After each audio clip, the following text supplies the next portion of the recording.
Good morning, friends. Welcome to the 18th weekly lecture of our program Samachar Manthan. This week we will be taking issues from 1st to 7th October. But in the meanwhile, if there is any issue which we have missed and which has become a strong story, we actually don't go by the date. We actually, if we have missed any issue was in news in September, we usually include it in our weekly lectures. So this week we will also take few articles from Yojana and Kurukshetra.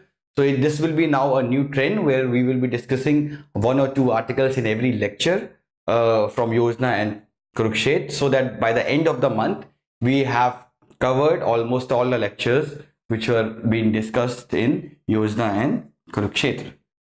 So let's start with the first issue, which is Israel's nation state law, which was passed last month. We did not took it, but then we thought, because there was a lot of articles in Hindu and other papers. So before we discuss this law, let us first discuss about the Israel-Palestine problem, because with me discussing the law, initially there are some of you who have no idea about the historical background of the problem. Then they will not be able to understand this recent law, because my idea is that to give you background of those issues which require background, so that you can understand the contemporary part. So the story of, so let's draw a map first of Israel.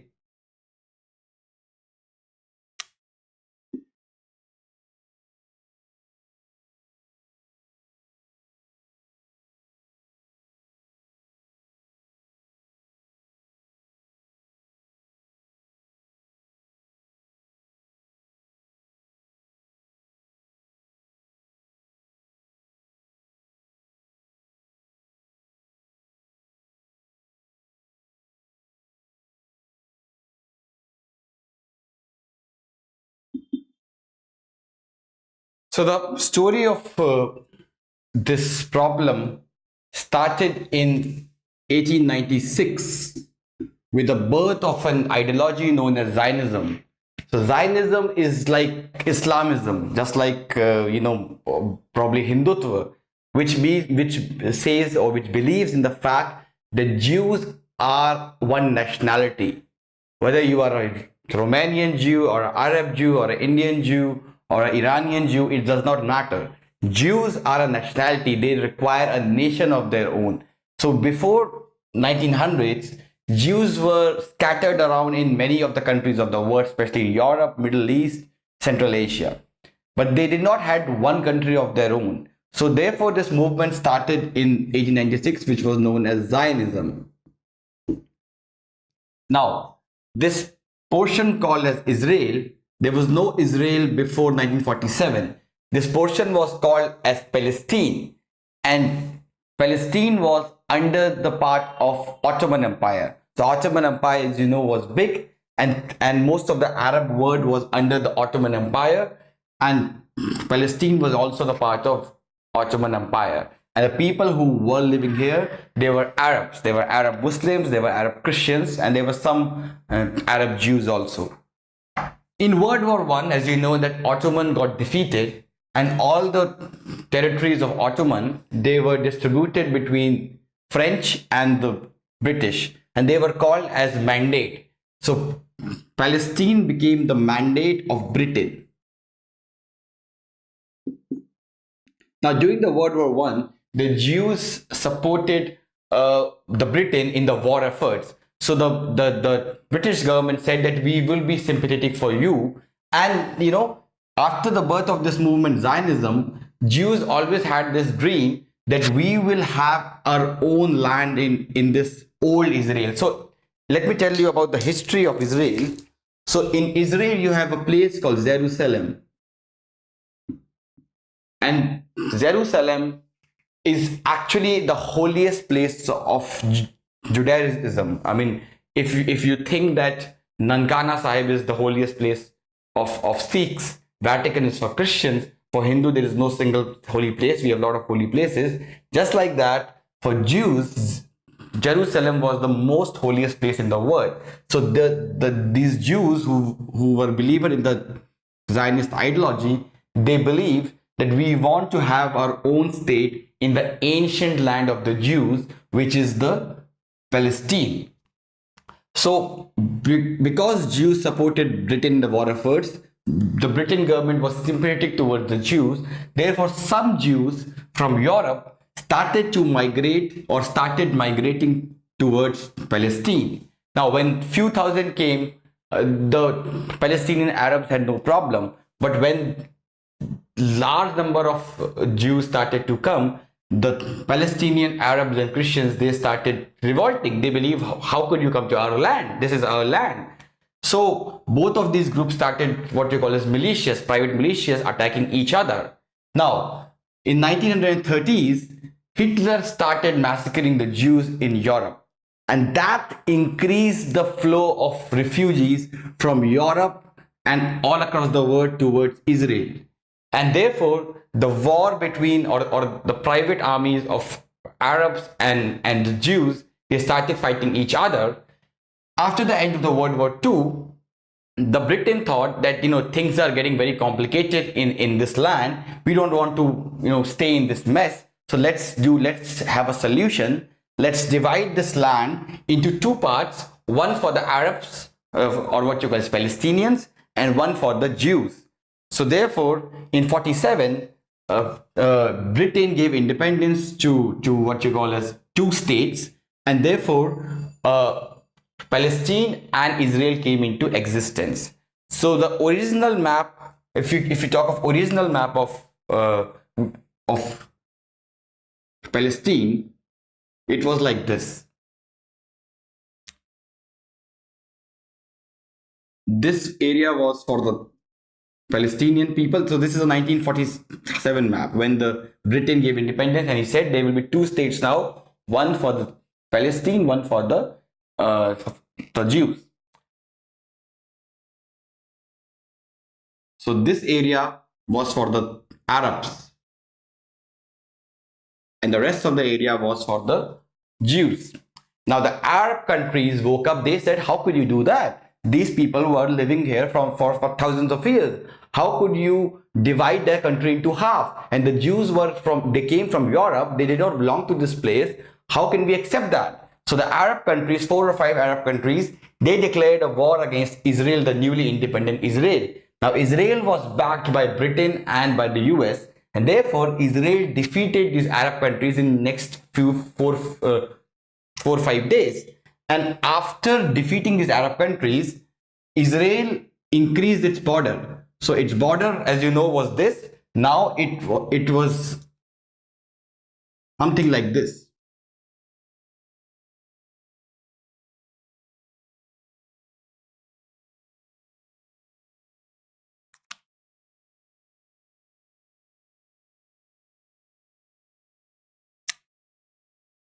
The border was something like this. This is the West Bank, and this is the Gaza Strip. Now the Palestinian people who were living in these areas, they were thrown out and they became refugees in other Arab countries like Jordan. So there was Jordan here, there was Syria here, there was Egypt here, and there was Lebanon here. So most of the Palestinian people, they became refugees because the Israel occupied the land which was given to them after the partition of the country into two. Now, in 1967,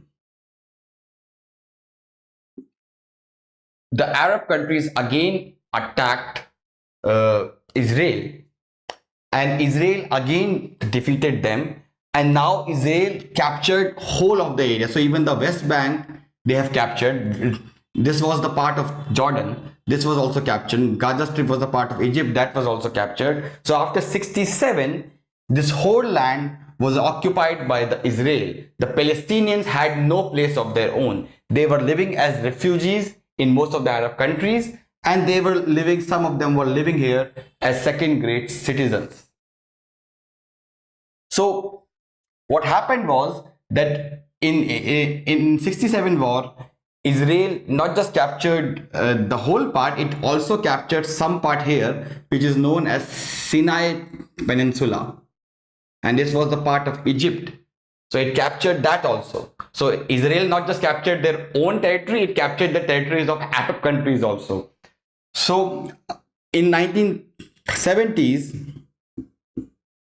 early 1970s, PLO was born, Palestine Liberation Organization, to liberate the Palestinian territory through armed struggle, right? But Egypt realized the futility of war. It said that Israel is too strong to be defeated. Therefore, therefore Egypt became the first Arab state who started talking with the Israelis. And in 1978, they signed what we call as Camp David Agreement.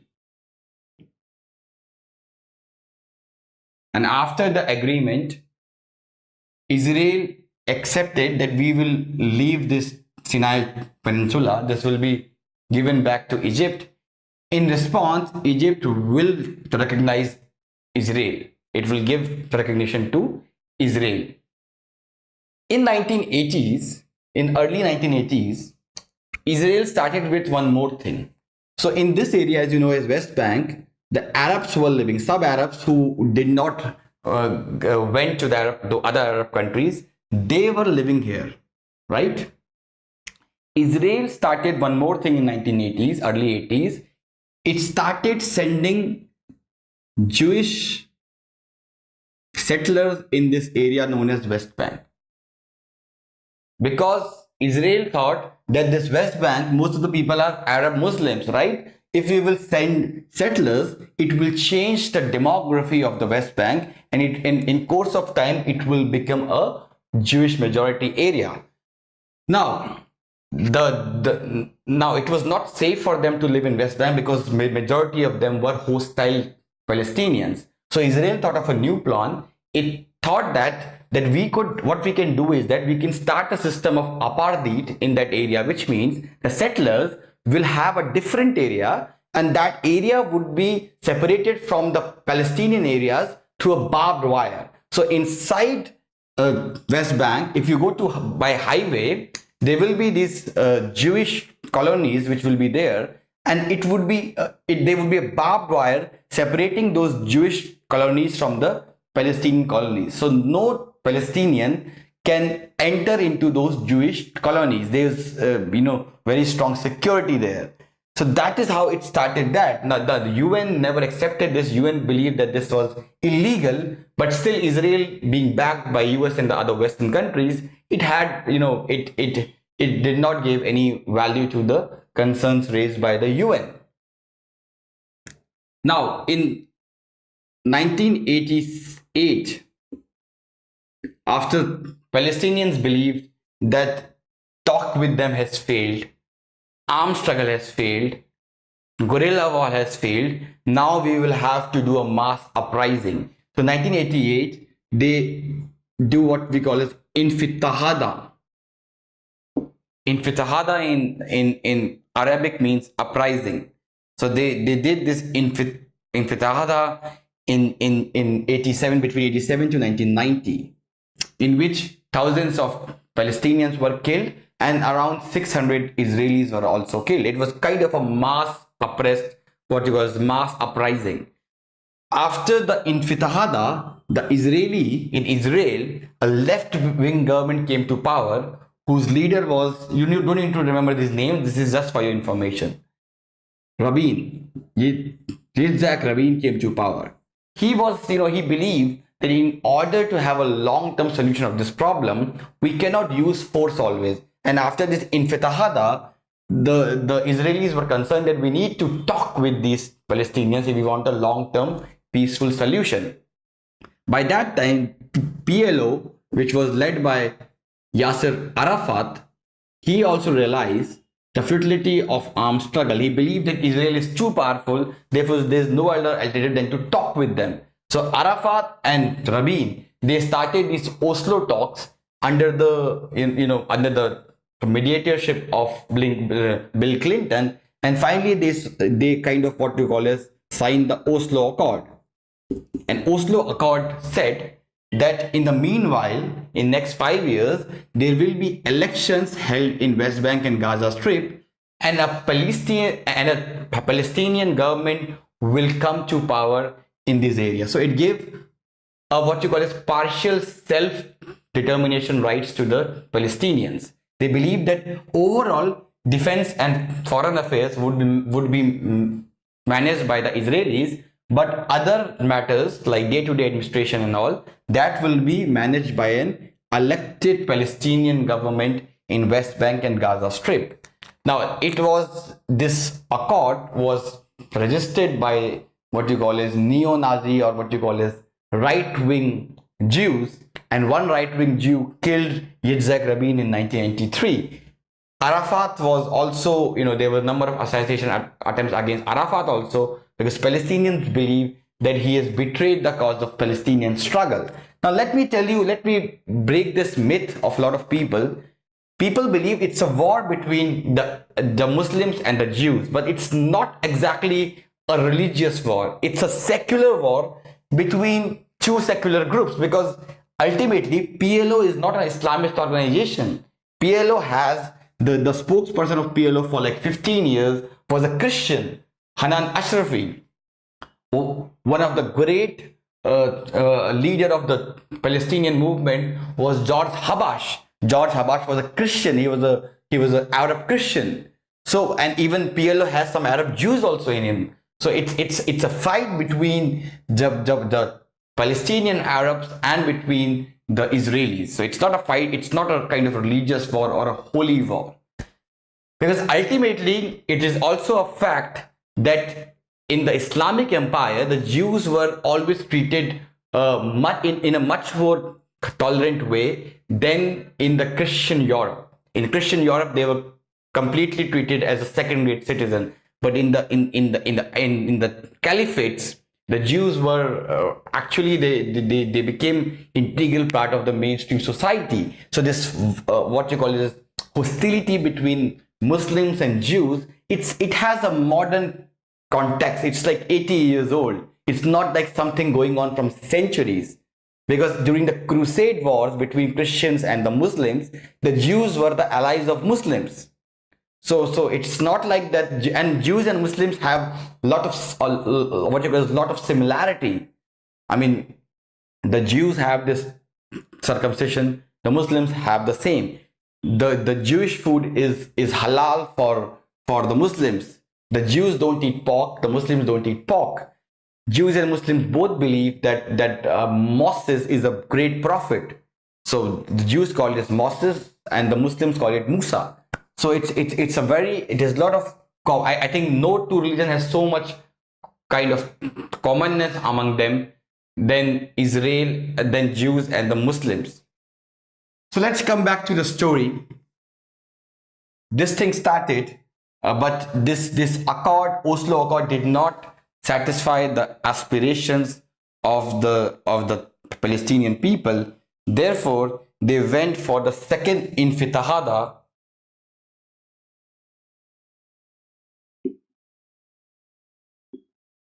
in 2000, and that continued till 2005.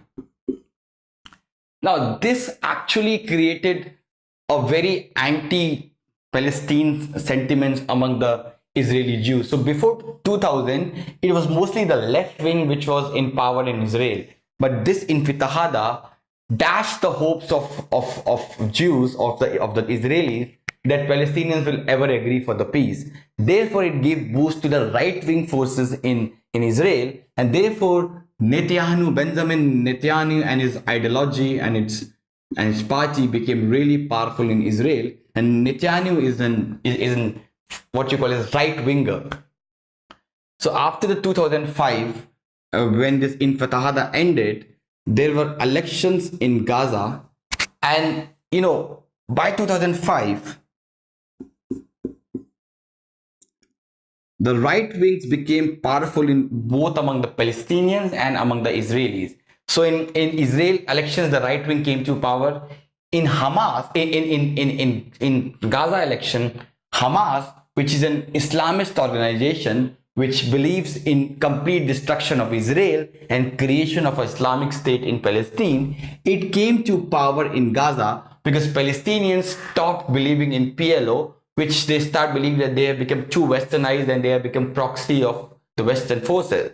So Hamas came to power in Gaza. After Hamas came to power in Gaza, Israel started blockade of Gaza. So Gaza is, and this blockade is being continued even now. So Gaza, what they do is that they throw rockets in Israel, then Israel responds and completely destroys the Gaza population. The biggest casualty of this hostility are the people in Gaza who are living a life of a hell from last 13 years, because there's complete blockade. No country can help Gaza. It's a small piece in which lakhs of people are living, and they don't have the basic needs of the life. So this is the whole this conflict is still going on, and I don't think there will be any solution to the problem. Now let's come to the contemporary context of the problem. So as you know that Palestinians are already alienated, and to alienate them further, Israel came with a new nation state law, and this law says that Israel is a historic homeland of the Jewish people, and they have an exclusive right to national self-determination in it. So which means that the land of Israel, right now Israel is a secular country. Israel does not have a constitution. It has what you call as nation laws or nation state laws, which acts like a constitution. So Israel right now is a secular country, but after this law, Israel will become a Jewish country, and the Arabs, including Muslims and Christians, will become second-grade citizens in Israel. They are already second-grade citizens, but till now, at least they had the constitution to protect them. Now, constitutionally also, the Muslims and the Christians, or the Arab Muslims and the Christians, will become a second-grade citizen in Israel. So, and their population is around 20% in Israel. The Arabic language, which was given the status of the second official language, its status will also be stripped. And this is actually, and it also, the law also says that Jerusalem is the capital of the Israel.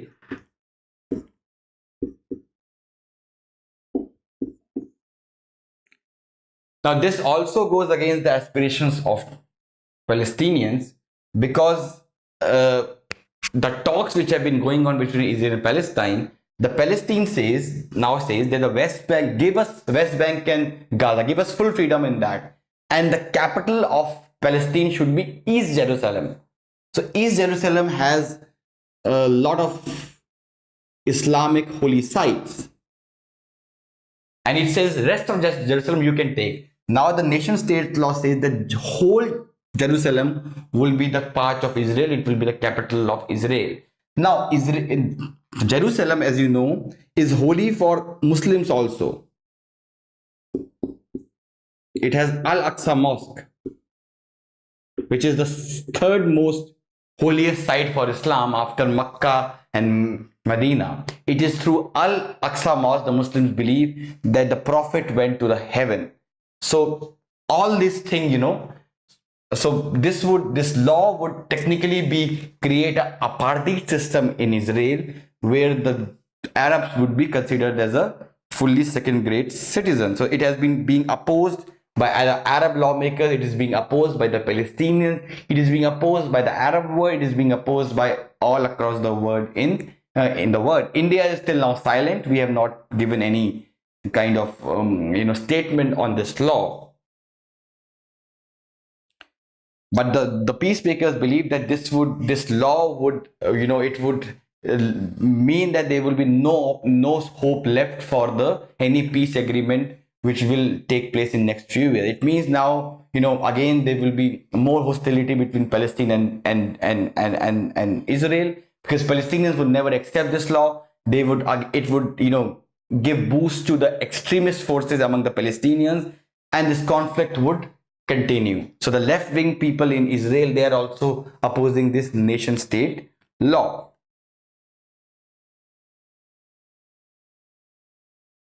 So this ends the first issue of the week, which is Israel's nation state law. If you have any doubt regarding any thing which you have not understand in this topic, you can always ping me up. You can say I don't understand this thing, I can take that in the next lecture. Let's move to the next issue, which is IL and FS crisis.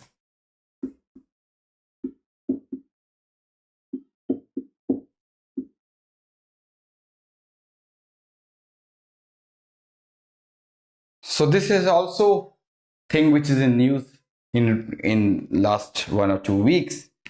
So some people are saying it is the Lehman brother of India. So ILFS crisis is was in news because it was marked by some default. It started defaulting on commercial papers which it had issued a year back. So before that, let us understand what does ILFS do. So ILF's full form is Infrastructure Lending, Infrastructure Leasing and Financial Services Company. It is formed in 1987 and it is a private limited company, and its maximum shareholder is LIC and its other shareholders are Abu Dhabi Investment Authority, Oryx and some others.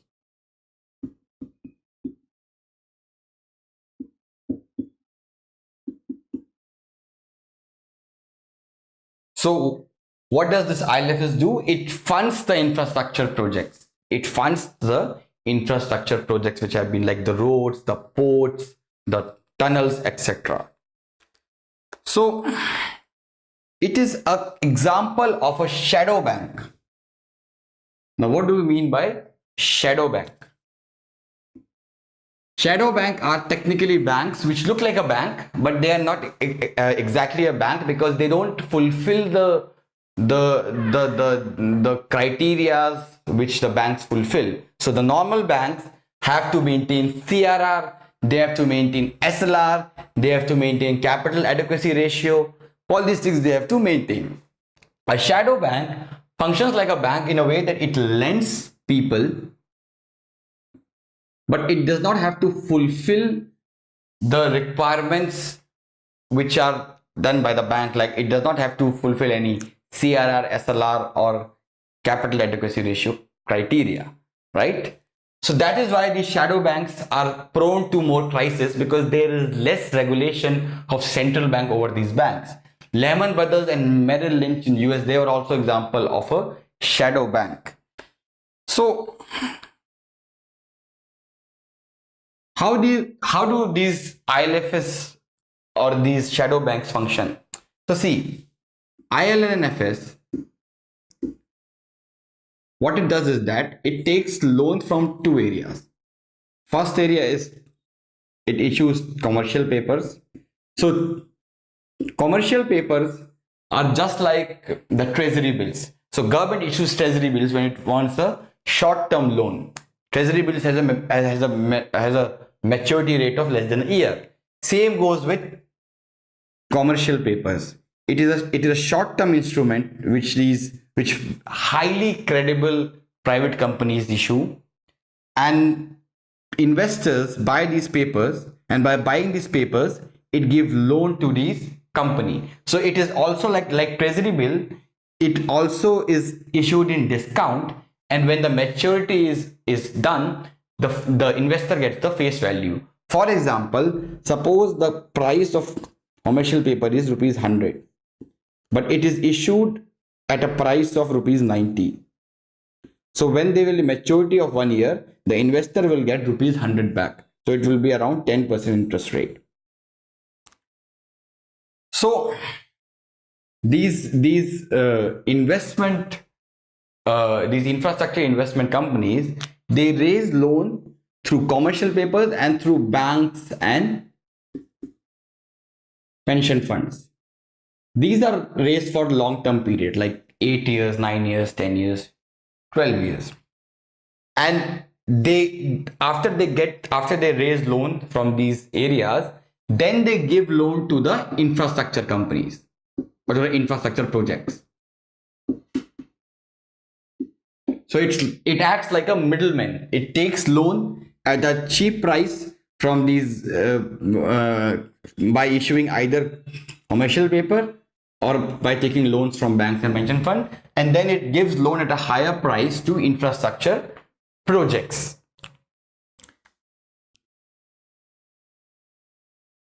Now, what started was that in recent years, ILNFS, they took or they issued most of their loan, or they took most of it in the form of commercial papers, and they relied less on the banks and pension funds. Now the problem which happened in an infrastructure project, in an infrastructure, there is a problem which is called as gestation period problem. That it takes 10-12 years for returns to get back. Therefore, the banks are not very much interested in giving loans to infrastructure projects. Now, the problem which ILFS also started facing was that most of its loan liability was for short term, but most of the assets which it will get in the form of repayment and interest payment, which these infrastructure projects will give to them after 10-12 years, they were in the long run phase. So this is known as what you call as asset liability mismatch.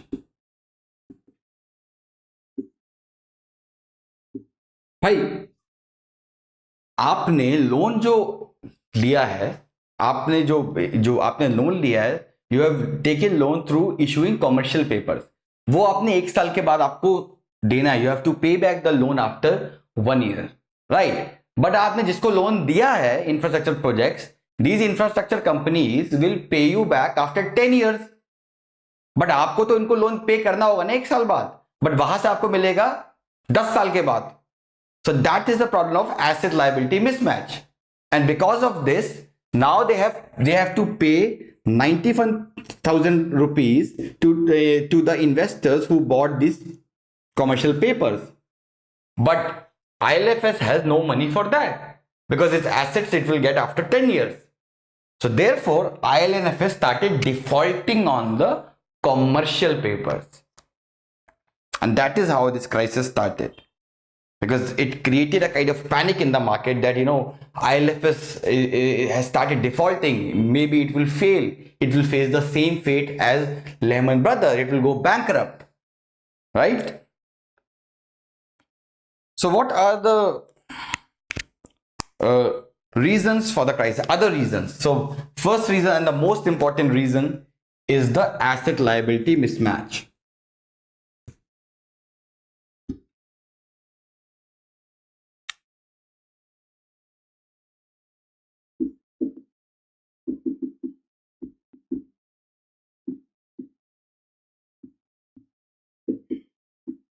Other reasons are land acquisition and environmental issues.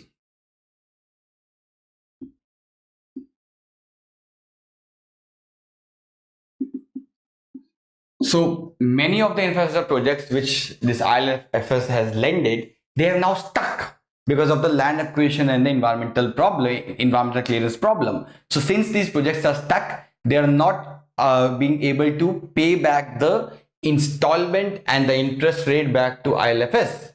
So ILFS, this lending has now become a bad loan. Next problem is lack of regulatory oversight.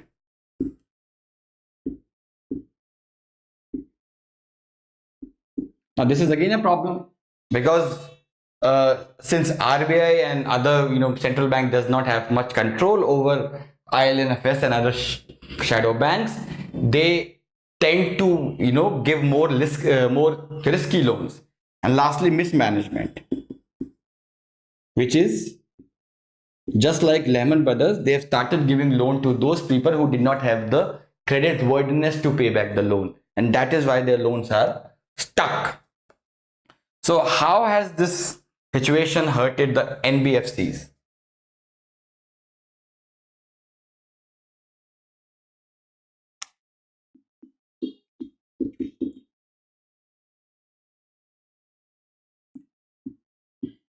So NBFCs have also invested in buying these commercial papers Because everybody knew that ILFS had a very good credibility. So it's a 1 year investment.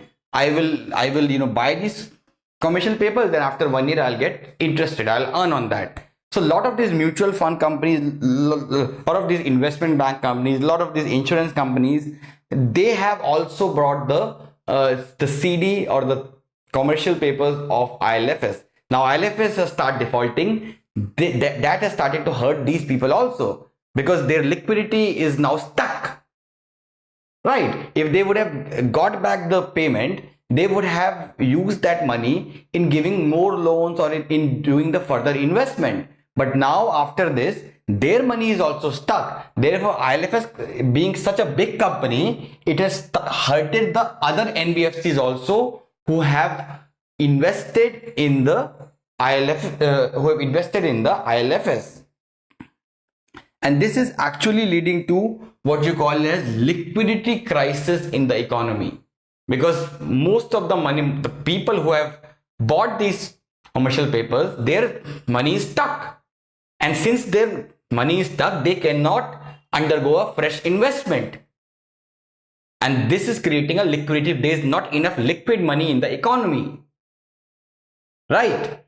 The other problem that has taken place is that now banks have become more cautious. It will make banks more cautious, and now they will not give, or they will reduce their lending towards the NBFCs or non-banking financial companies. And this would, people say this would have a negative effect on investment. Right? So how it has hurted the economy? It has hurted in three ways. First is that it has created a liquidity crisis, because NBFC's money is also stuck in that. Second is that banks will reduce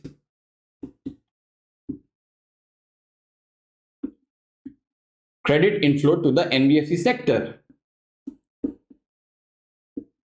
and this would have a dampening effect on investment. And third is infrastructure. So this government is focusing on infrastructure, but and for infrastructure, ILFS played a really good role, because usually it is one of the most important company which gives finances for the infrastructure projects. Now ILFS is in crisis.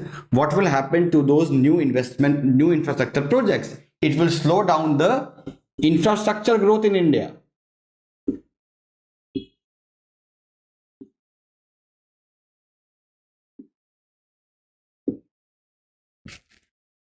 Right? This is how this crisis will hurt the economy. So therefore, government believes that ILFS is a systematic important bank, and if it will go bankrupt, it will have a contagion effect, or it will have a domino effect on other or on the overall financial sector or overall economy. Therefore, the government has decided that it will take control of this ILFS, and LIC will bail out the ILFS. So government has decided to supersede the board of directors of ILFS. It has created a new board under the chairmanship of Uday Kotak, who is the head of the Kotak Mahindra Bank. And by doing that, it has given a message that it considers this bank to be too big to fail, and therefore it will do anything in its thing to prevent its failure. So this board will bring out a rescue plan for the ILFS. So what will be the challenges for this new board?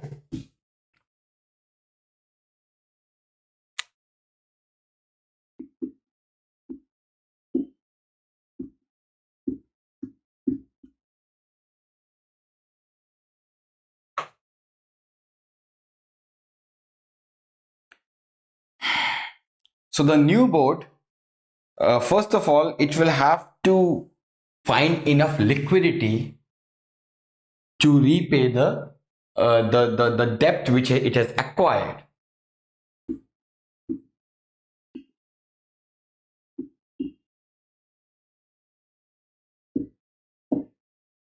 And the new board has believes that it can do that by monetizing the assets which have which the ILFS has, which means selling of the assets, and also by it plans to sell 24 projects to raise around 30,000 crore. So this is how the board plans to get liquidity. Second challenge for the board was to check or to assess why this crisis has happened and what safeguards need to be there or what safeguards need to be built up so that in future a crisis like this do not take place. And also there is a legal tangle here. So Ministry of Corporate has Affairs have given the case, give this case to Serious Fraud Investigation Office, and that Serious Fraud Investigation Office will check or will kind of investigate whether any mismanagement or any fraud or any malpractice has taken place that has led to this crisis, or whether the loan has been given to those companies which the management knew that they were not in condition to repay. So second challenge for this would be to put enough safeguards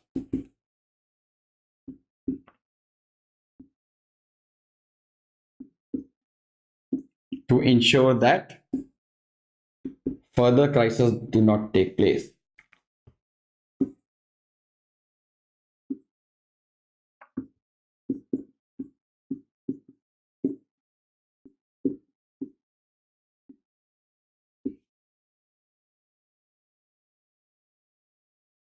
So this ends the second issue of the week, which is ILFS crisis.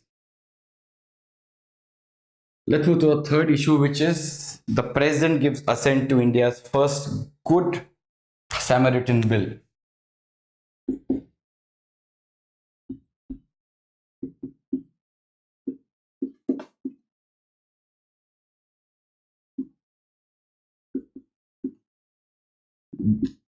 This week, Rakesh has lots of science and environment issues and defense issues.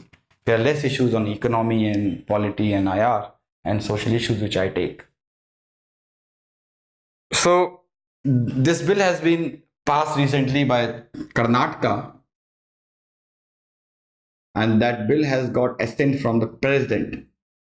So, as you know, there are some bills which are reserved by the governor for the president. This bill was also reserved by the governor for the president, and the president recently gave assent to the bill. So, let us discuss the key features of the bill.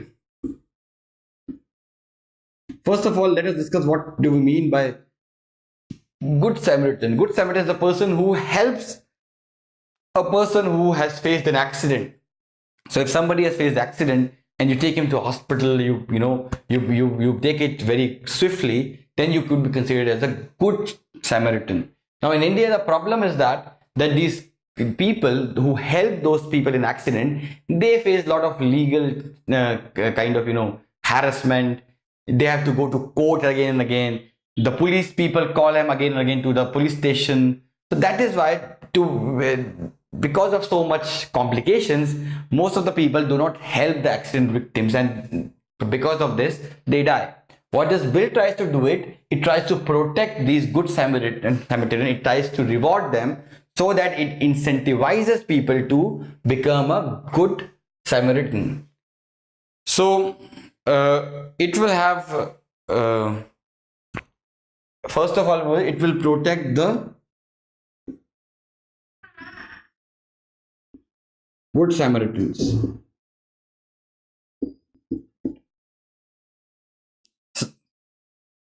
Secondly, under the new law, the Karnataka government will provide financial help to good Samaritans.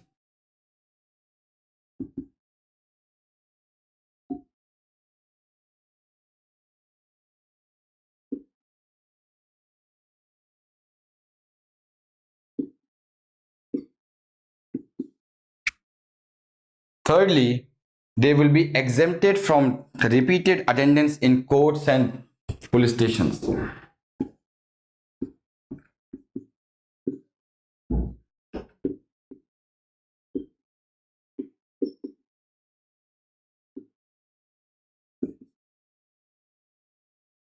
Also, if the attendance of Good Samaritan is mandatory, then the whole expense of Samaritan going from home to court or police station, that will be bared by the government.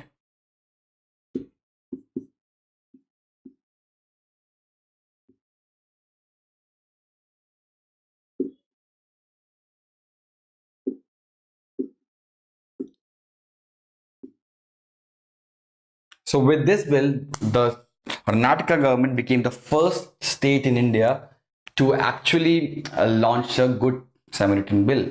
Now, this is important for your mains, because if a question is asked on this line, or on because government has also recently passed the Motor Vehicle Amendment Act. So you can write this as an example in your answer, that we can, other states can also launch. Recently, Karnataka has launched a bill.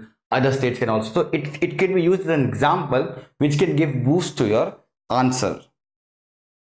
So the significance of the bill is that it's the first law in India, and plus there have been 150,000 people who died in accidents. So this bill will kind of, it will try to reduce, it will try to incentivize these good Samaritans to help these victims in the golden hour. Golden hour is the first hour when the accident takes place. So this ends the third issue of the week, which is Government Reserves Bill.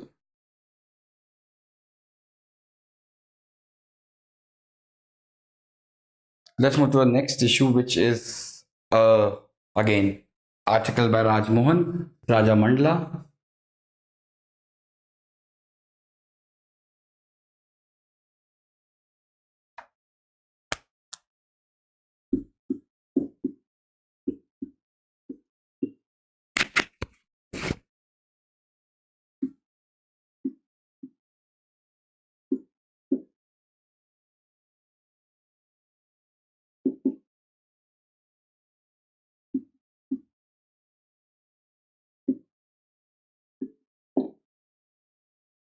So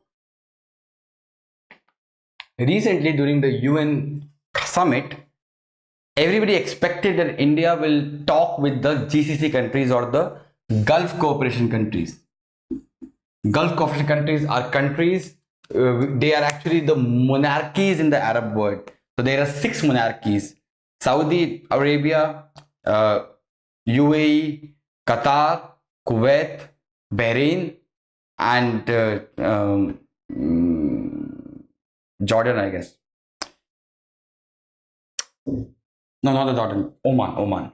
But Qatar has been now expelled. So GCC, as you know, are having problems with Iran, because Iran, they believe, are supporting the rebel forces in Yemen. Also, GCC believes that the Iran's nuclear program is directed towards GCC, and they are basically Sunni monarchies, and Iran is a Shia majority country. Everybody expected that because this Iran nuclear the sanctions on Iran, which recently US has put, it also was asked in this year's exam, is very, this is a very important issue. Therefore, India will talk with the GCC countries in the UN summit, and we will, assure them that our friendship with Iran will not be at your cost. I mean, Iran is our friend, but you are also our bigger friend. But India did not do that. So therefore, Rajamohan is criticizing India for neglecting the Gulf during the UN summit, because Gulf is important for India for 4-5 reasons. First is fossil fuel. Most of our oil and gas comes from the Gulf region. Saudi Arabia is our biggest partner in oil goods. Next is remittances. There are 14 million Indians living in Gulf, and some states in India are dependent from remittances from Gulf area. Therefore, Gulf is important. Third is terrorism. To counter terrorism, because in a lot of Arab countries, some of the Islamic extremists from India, they run away. We want their cooperation to get these people back. Also, we need the cooperation of Saudi Arabia, because it is ultimately the Saudi Arabia's Wahhabi Islam which is responsible for international terrorism in the world. So we need cooperation with Saudis in order to curb the Wahhabist ideology in India. Fourthly, we need their importance for renewable energy.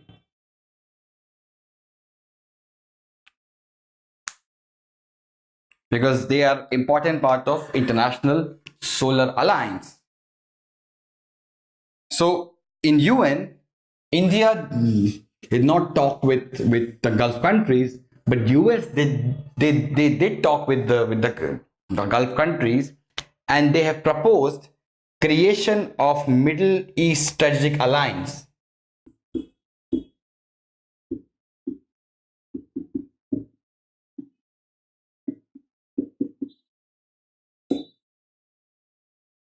And this will be just like a NATO of the Arab world.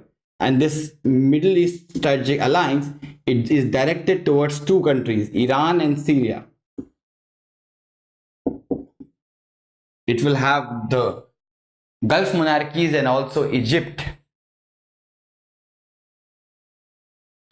So therefore, what Raj Mohan is criticizing is that, see, Iran is important for us, no doubt, but it is not as important as the Gulf countries, and we are being seen by the Gulf countries as being little more tilted towards Iran. So therefore, Raj Mohan believed that India should have, to kind of ensure that, to kind of solve those apprehensions, India should have engaged with the Gulf countries in the UN, and it lost this missed opportunity. And Raj Mohan is saying that we need to engage more with the Gulf countries, then more than the Iran. And if there's choice, we need to get that, we have to choose Iran or Gulf countries, we should go for the Gulf countries, because larger interests of India are in the Gulf countries than in Iran. So this ends the fourth issue of the week, which is Gulf in the foreign policy. Let's move to the next topic, which is again a very, very important op-ed snap by Ashok Gulati. Ashok Gulati, Raj Mohan, we should never miss it unless and until they have written a really bad op-ed. And agriculture is very important, because around 50 to 60 marks they have asked this year. Every year from agriculture, 50 to 60 marks they ask. So agriculture article, if any article on agriculture comes, it is generally important for exam. And Ashok Gulati articles are like, they are the most important thing. This is actually one of the very good articles which I've came across in last few months. And this says that since 1980s,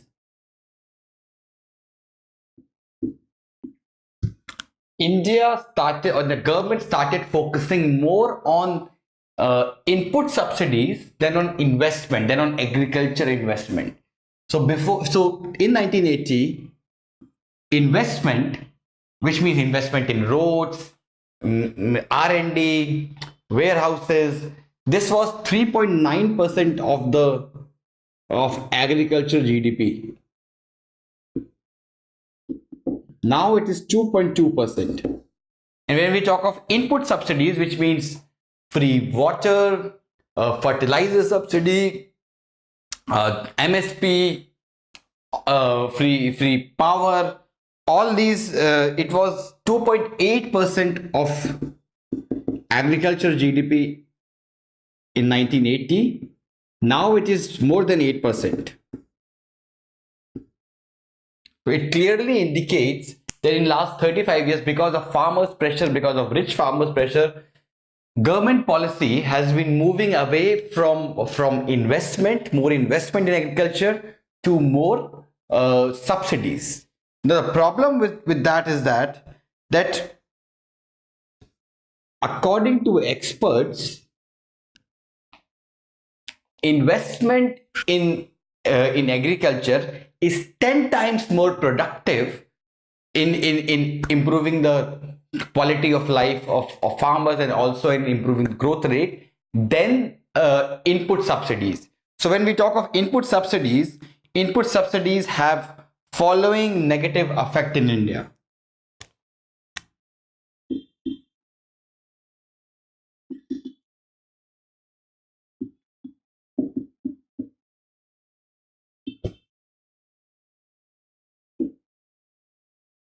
Firstly, it has caused large scale inefficiencies in the agriculture system, which means in those areas it has prevented, first of all, diversification.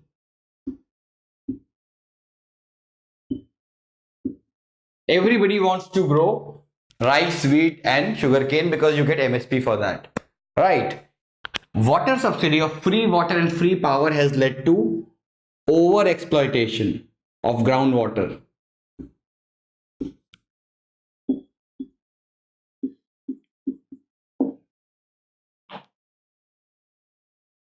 Thirdly, free water has led to water logging problem because you are using excess water in the fields, and this water logging problem has caused salinity problem.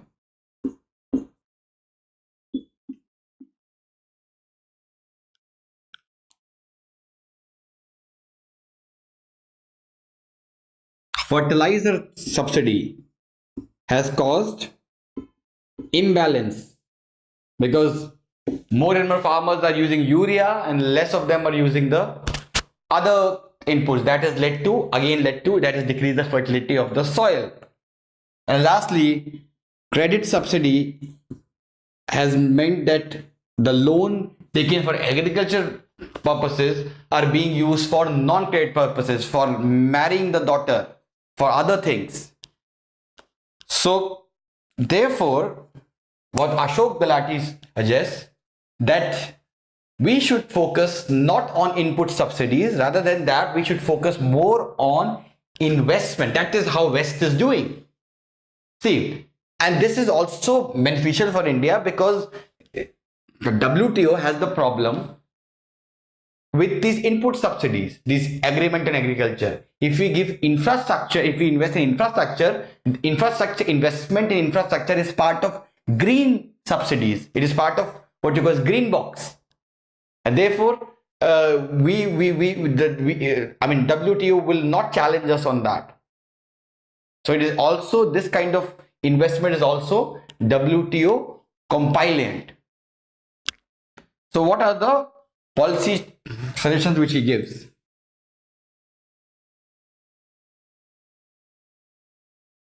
Actually, the biggest example of investment is public investment is during 2005 to 2011. During 5 to 12, government doubled the public investment in agriculture, and that is why during the UPA years we witnessed around close to 4% agriculture growth, because they doubled the investment on, they doubled the public investment in the agriculture.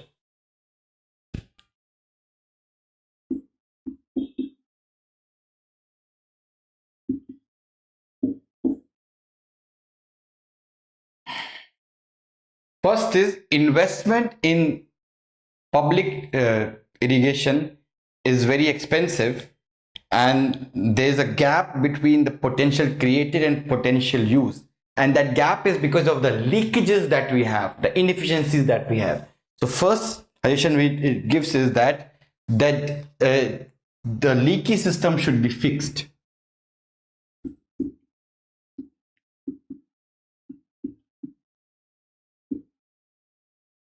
Which means that the gap between potential irrigation potential created and irrigation potential utilized should be minimized. Second thing is that rather than giving input subsidies, we should go for jam. We should use jam, and we should adopt the income model. As I have already discussed, the Telangana model, where you give farmer income based on the hectare or based on the fertility of farm he has, right? And that income would cover all the subsidy. It will cover all the things, all the inputs which he get at the subsidized price. So suppose the market price of input is 100, or market price of all the inputs is 1000, right? Farmer get these inputs at 500 rupees. All right. So what government can do, government can make this market price of inputs at 1000, right? But the government would give 500 rupees as income to the farmer, and using that income, the farmer can buy the inputs at the market price. So this will be non-distorting, because you are not destroying the demand and supply concept. And that model has been used in Telangana. It's being a successful model. So Ashok Gulati says that we can, through the use of Jandhan, Aadhaar and mobile, through the use of JAM, we can shift away from input subsidy model to this income support model. And the third thing which we can do is, we need to prioritize, or we need to do more investment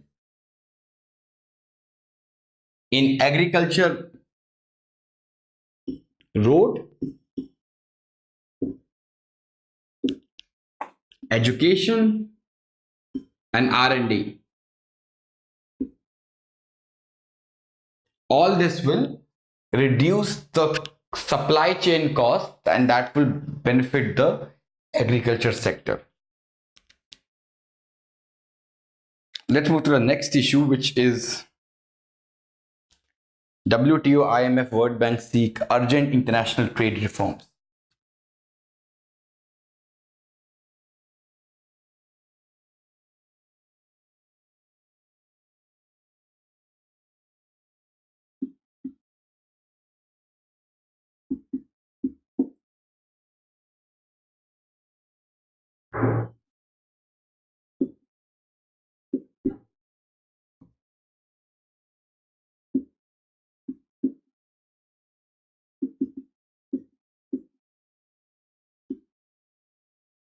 So recently, WTO, IMF and World Bank have issued an emergency call to reform the multilateral trading system, because see, things are happening really quick in WTO.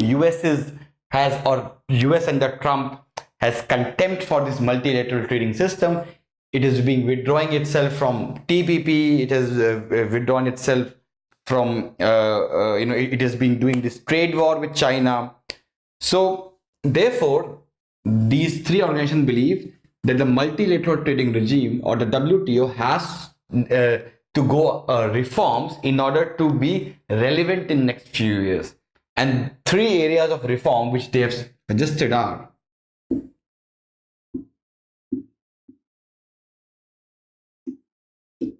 see, WTO is also a very important topic, because every second day UPSC asks about WTO. First is focus on e-commerce. So when WTO was established, e-commerce was not there, right? It is a decade-old phenomena.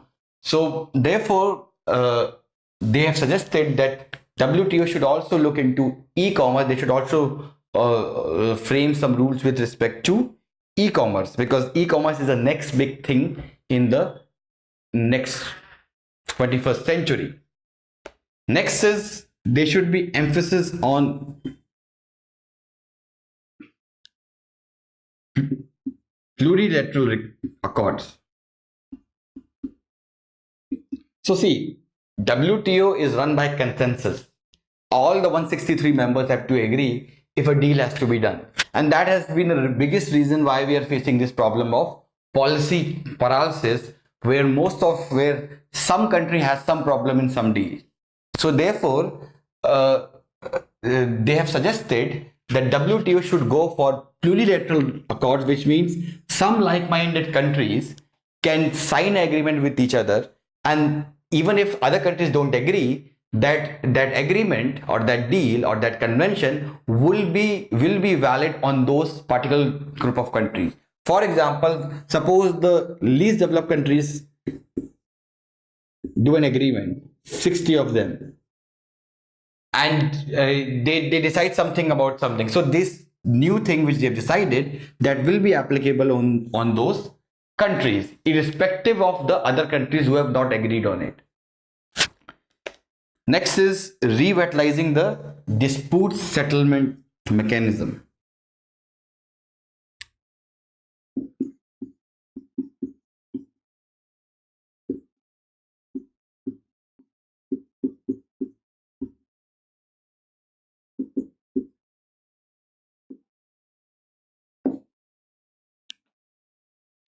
So right now, problem is that dispute resolution mechanism has just 4 judges, and they have so many kind of cases. So they are overworked, and that is leading to delay. Now, why more judges are not being appointed is because US does not want that. So US always vetoes whenever there is a proposal to appoint more judges, because US feels that disputes settlement mechanism is biased, it is biased towards the US. So we need to the WTO need to ensure that this disputes settlement mechanism is reformed. It should be given independent power, and also it should have enough judges in order to solve the disputes among the countries, in order to give a faster justice to the countries. This ends this issue. Let's move to the next issue, which is again op-ed, Eyes on India.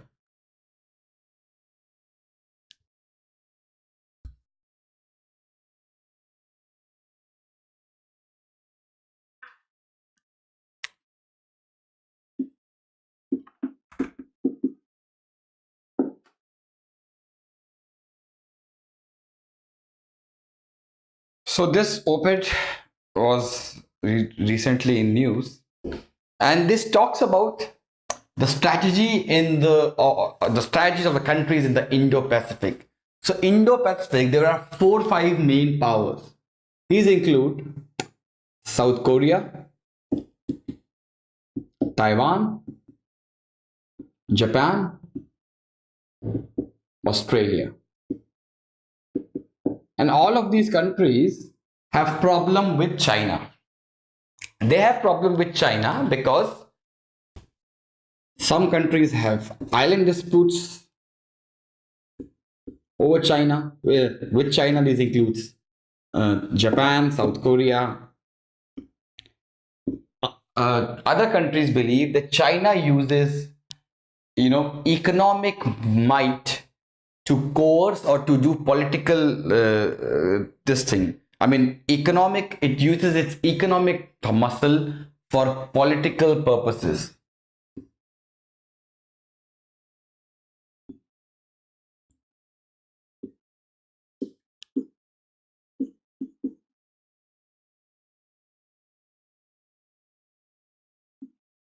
For example, during the China and Japan dispute over the Senkaku Island in South China Sea, China stopped the export of rare earth material to Japan, and Japan industries completely relied on Chinese rare earth material.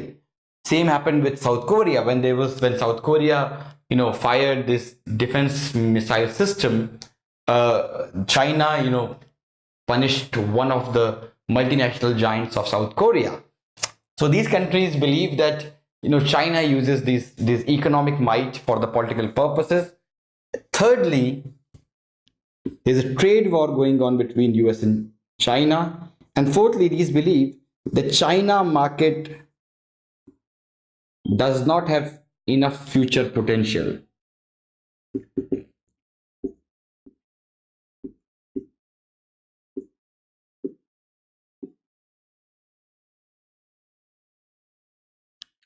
They believe the market have achieved what you call as the maximum, and now there is no further way in we can create new market inside China.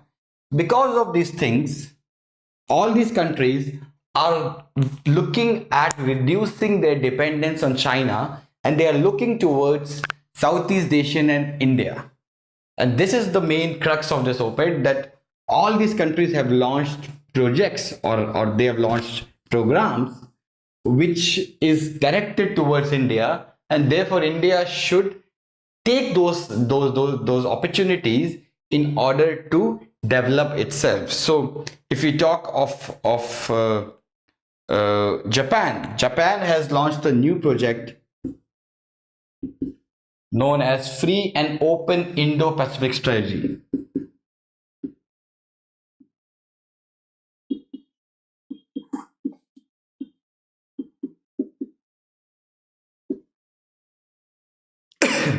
And this strategy looks at developing islands, developing infrastructure in islands of Pacific, Asia, and Africa. Next is South Korea has unveiled new southern policy.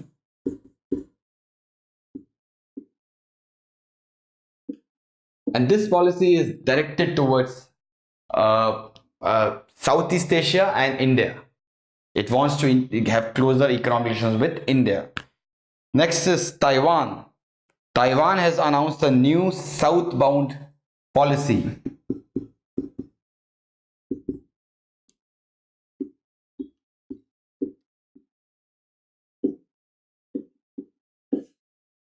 And this policy wants to have significant investment in the electronic sectors in India.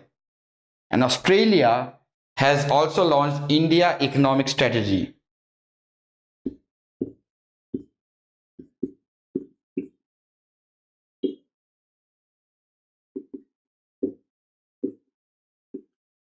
Which aims to make India as third largest investment destination and export destination by 2035.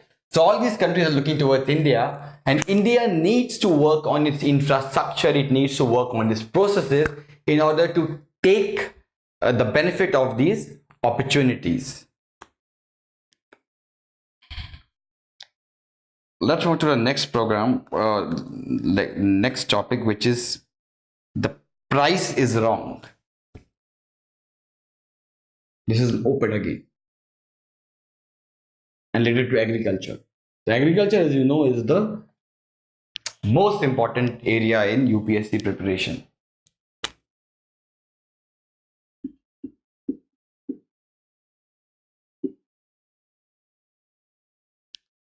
So the open says that the farmer of income is in talk these days. Everybody talks of doubling of farmers' income, and government has recently announced MSP, increasing MSP to increase the income of the farmers. So according to the writer, it says the income of the farmer is dependent on three things. Firstly, it is dependent on the cost of the input.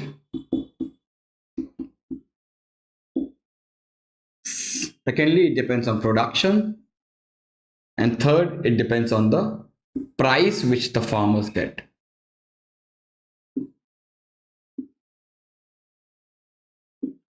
When we talk of cost of input, this is not a problem that can be improved if farmers started practicing organic farming, and also it can be improved if it uses more of zero-based natural farming. That is not a big problem, that can be reduced. When we talk of production, that also can be increased by using high yielding seeds, by fertilizers, by providing irrigation facilities, by providing micronutrients. With the use of technology, we can increase the production. The main problem lies in the price which the farmer gets. This has been the sticky area from last many decades. Government has been launching number of programs to ensure that farmers get the right price, but that is not happening, because whenever farmers produce more, the price level depresses, which depresses the income of the farmers. So the OPET says the most focus area which the government should give is the price which the farmers get. So government has taken a step in this direction recently. It has launched a program known as Pradhan Mantri Annadata Aay Sanrakshan Abhiyan.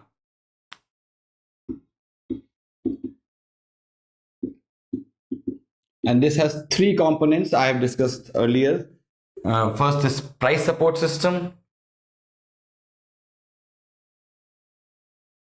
Second is price deficiency payment system. And third is private procurement and stockless scheme. So when we talk of price support system, it is in this pulses are also included. This was originally for the oil seed, which means that if the price are below the MSP, then the center will procure the oil seeds from the farmers. Now even the pulses would also be included under the PSS system. So it says that these are all good areas, but in order to ensure that farmers get the right income, further steps needs to be taken on. So these further steps include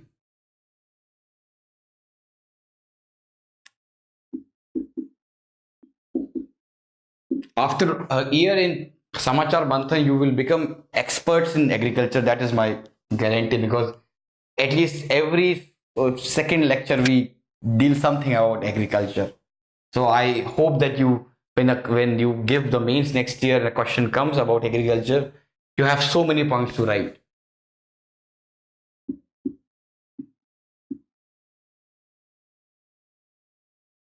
First is that the mechanism under the PSS needs to be strengthened.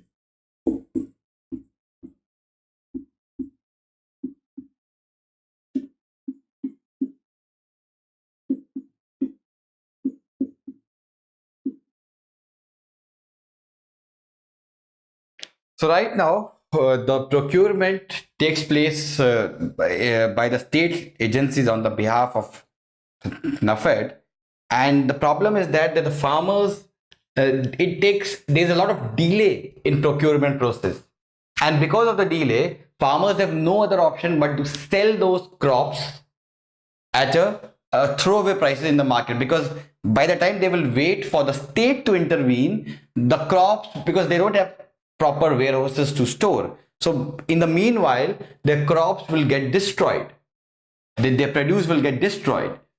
So therefore we need to strengthen the PSS process, so that the procurement agencies act swiftly and farmers don't need to sell their crops at the throwaway prices to the market. Next is there needs to be inclusion of pulses and millets in the PDS. This will have two benefits. First, it will force the center to procure these crops, these produce, because they have to give it to the PDS.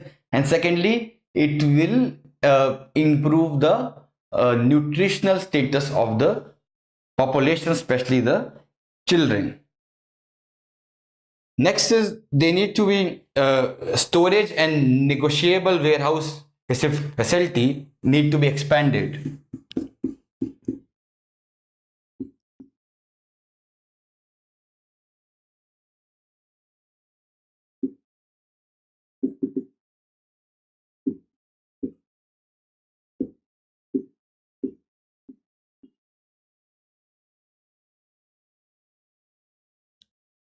Also, there needs to be an incentive for exports of surplus produce.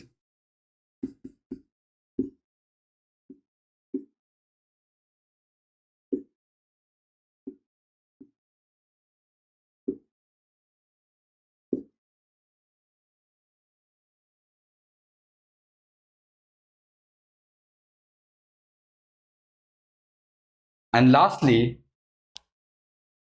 there need to be value addition at the village level, which means basic grading and standardization needs to be done at the village level itself. So this ends the issue. Let's move to the next topic, which is again a very, very important topic, which is in news. Blended finance model.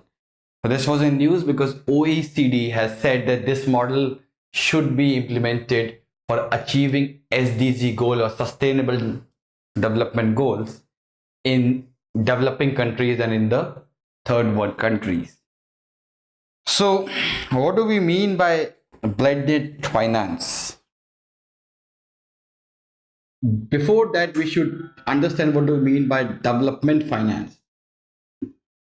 So there could be two kind of finance. One is normal commercial finance, in which you give loan to somebody and with the aim and objective to get higher returns with that loan. So if you give loan to an industry, right, and that industry will then use that loan for production purposes, and he will repay the loan back to you with higher interest rate, and you will also earn. So the purpose of the loan giving or the purpose of the finance is commercial benefit. Second is developmental finance, which means you give loan to communities in developing countries, and the logic and the purpose behind the loan is not to earn profit, but to ensure empowerment of those communities, empowerment of those of the people of that country. So development finance usually is financed by aid agencies. These include international groups like World Bank, UNICEF, etc., and also by the government. This has been the model which is functioning all across the world. But the problem is that the need of development finance in developing countries is so huge that only aid agencies cannot fulfill the demand. And the SDG targets are so strict, so swift, that if the developing countries need to achieve those targets, we need an innovative model in which private and the government agencies should collaborate with each other. And that is what we call as the blended finance model, in which both the aid agencies or the government sector and the private sector collaborate in providing funds for the development purposes in the developing countries.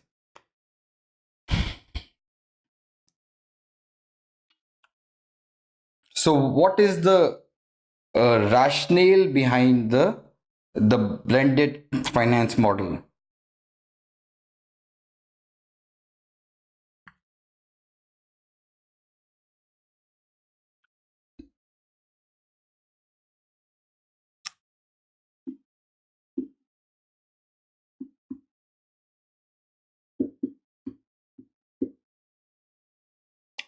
So see, the biggest rationale behind that is that it will reduce the investment risk.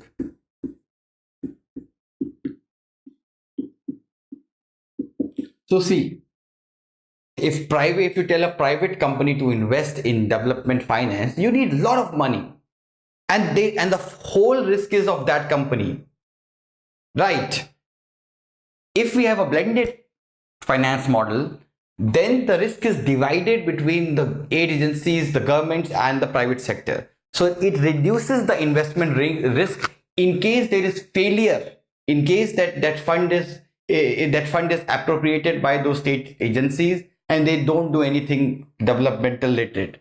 So in that case, the investment risk is it's divided between center and or the government and the private, and this risk is reduced in terms of blended finance.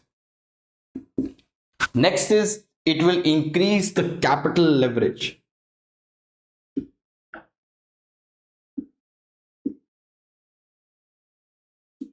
So both private sector alone and the aid agencies and the government sector alone cannot generate enough resources required by these developing countries for meeting the SDG goals, because you cannot, they don't have surplus fund for that, right? It is only by combining the resources we can think of achieving the SDG goals.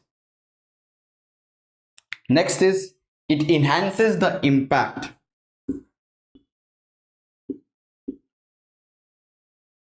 So both private sector and the government sector agencies have their skill sets. They have their areas of what you call as advantage. In some things the agencies are good. Agencies have the experience from 60, 70 years of financing these development projects. While when we talk of private sector, they are more efficient. They are better managers. They are better at optimum utilization of minimum resources. So in this blended finance model, both the skill sets of aid agencies and the private sectors are combined, and this improves or this enhances the impact of the project.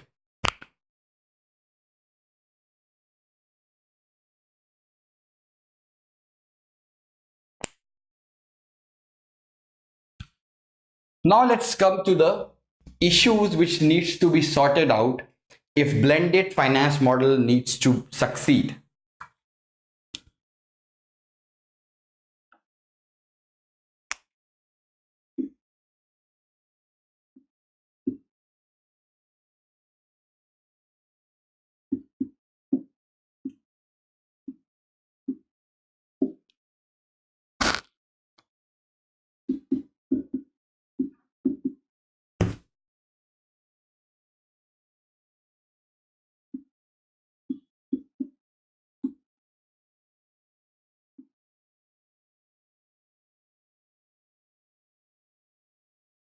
So first is the way money is managed.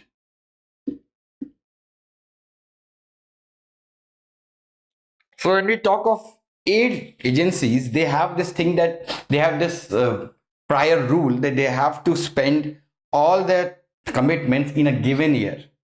So if they don't, so suppose if the agency gives $100 million, that $100 million has to be spent in that year.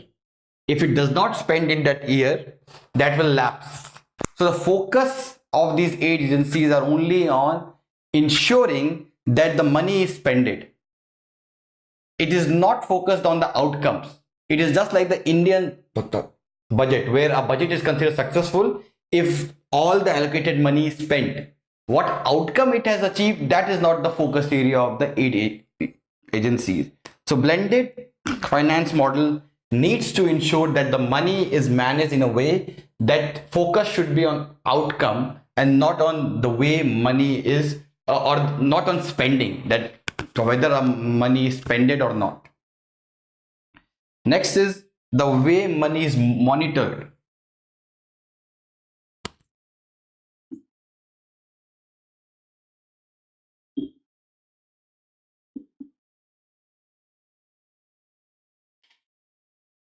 So public agencies focus on monitoring every dollar spent, and it's just like the government system where you have to give reporting that I have spent this money in this thing, and if they cannot answer appropriately to the higher authorities, then there could be legal action taken against them. Now this thing actually makes them risk what you call is risk averse. They believe they do not invest in those projects which they feel are risky and there is a chances of failure. But ultimately it will have to be the innovative projects which will bring transformational change in these developing countries. And for that you need to take into account that out of 10 projects you will fund, 2 will fail. You will have to keep that in mind, because the micromanagement of this fund distracts from the real issue. The real issue is the outcomes achieved out of that project. Next is the handling of failure.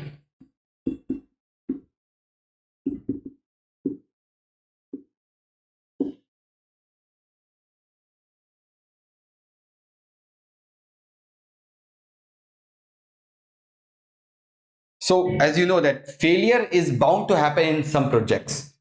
So, and the public monies have zero tolerance for the failures.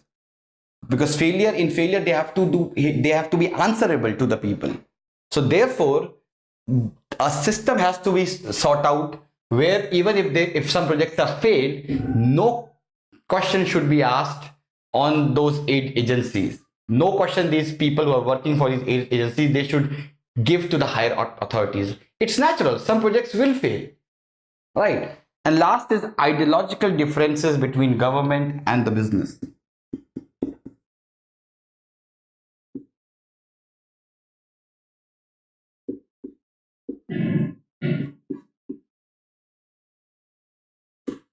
See, ideologically, the aid agencies are not profit motivated, while the private agencies are profit motivated. So, the longer or the larger there is ideological difference between private and the aid agencies, it will be tougher to coordinate, right? So, there needs to be a system which needs to be brought up where both of them meet at a middle ground, where private agencies also feel that okay, if I get something profit out of it, it's fine, otherwise it's kind of a CSR activity. And the government should also feel that okay, the private agency is investing, so they also need some profitable profit for that, some little bit of profit which can sustain them. So both of them need to come at the middle ground. So this is the issue of blended finance model. Let's now discuss the articles of Yojana and Kurukshetra. So we will be discussing 2 articles of Yojana and Kurukshetra this week. Next week we will take 2 more articles. So first article is creation. The name of the heading is creation, development and diversification of livelihood opportunities in India. As the name suggests, this is related to employment sector. It is related to the job sector. How could we create enough jobs in India? The main crux is that if you will read Yojana, it will have hundreds of data, hundreds of non-useful information. What I have did is that I have just studied and I bring out the crux of that topic here. So according to this article, it says that condition of Indian education sector in India is pathetic, because as we know that there is low levels of education and skills, there is high dropout rate. Most of the students in India, they study what you call as non-science, non-professional education, which means that they will get less opportunities of job. Also, the vocational education is not part of the normal education system in India, and because of these things, we are facing this job problem in India. So the article says that India is a young country because we are going through a phase of demographic dividend. And I think I explained that thing earlier also, that demographic dividend is opportunity for a country when the share of working population, the total population increases. So in a population, there are 3 age groups: 1 to 14, 15 to 59, and above 60. And only this is considered as working age population. These are the people who work, and these are the people who are dependent on that working age. So in a country where this share increases, there is opportunity in that country that it can increase its economic growth, because dependent people or dependent population is less, right? So India is going through this phase, and if we provide right skills to the people, if we give right jobs to if we provide jobs for the working age population, India's GDP can increase by 30 to 40%. And this is the main idea of this article. It says, how could we ensure that our demographic potential could be translated into demographic dividend, and to ensure that demographic dividend is not translated into demographic disaster, which is a situation where we are not providing enough job to this working age population, which means we are not realizing our growth potential. So the article says there are 5 ways or 5 areas we have to focus in order to convert our demographic potential into demographic dividend. First area is to develop skill ecosystem in India?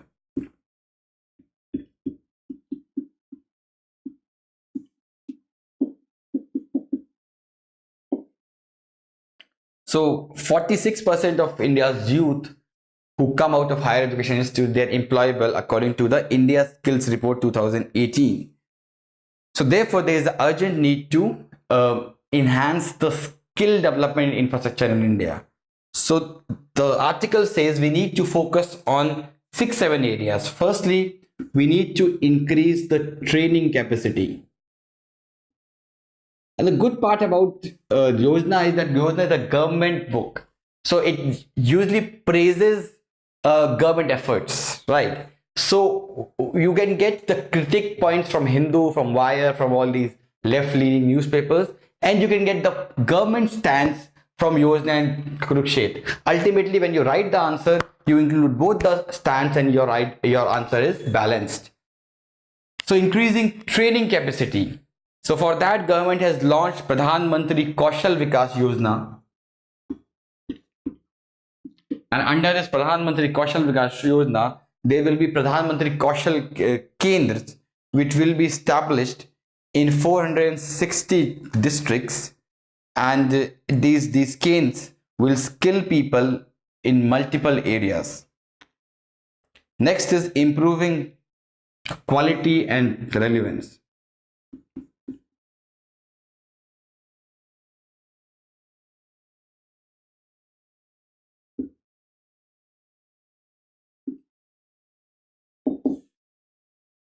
So this, as you know, that the ITIs in India are outdated.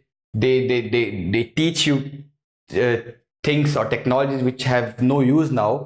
So for that, government is going for modernization, and it has done modernization of over 5,000 ITIs, and 1,500 training centers have been upgraded, and they have been and there has been incentive under Pradhan Mantri Kaushal Vikas Yojana that if you update your syllabus, you will get more funding from the government. Next is formalize the informal skills, and for that, government has launched recognition of prior learning scheme.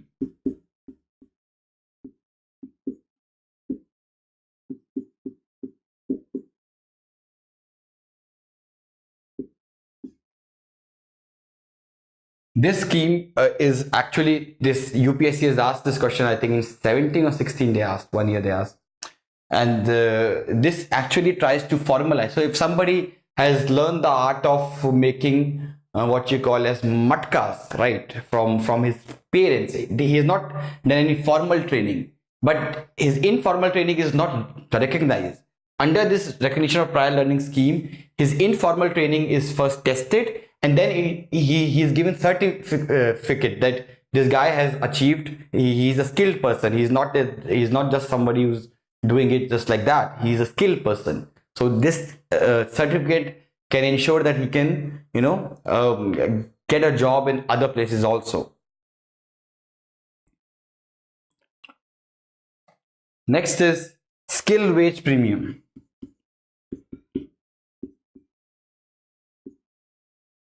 So problem in India is that those who are skilled and those who are unskilled, they all get the same job. They all get the same salary. So there was this survey done in Maruti International where the people who were skilled, who had undergone some skill training, and the people who did not got any skill training, both of them got the same wage. So there is no incentive for the people to undergo skill training, because they believe that even after skill training, the wage they will get will the same. Therefore, government need to focus on skill wage premium, which means private sector should give more salary to people who have undergone some formal training. That will incentivize the population to go for more skill training. Next is encouraging private sector funding.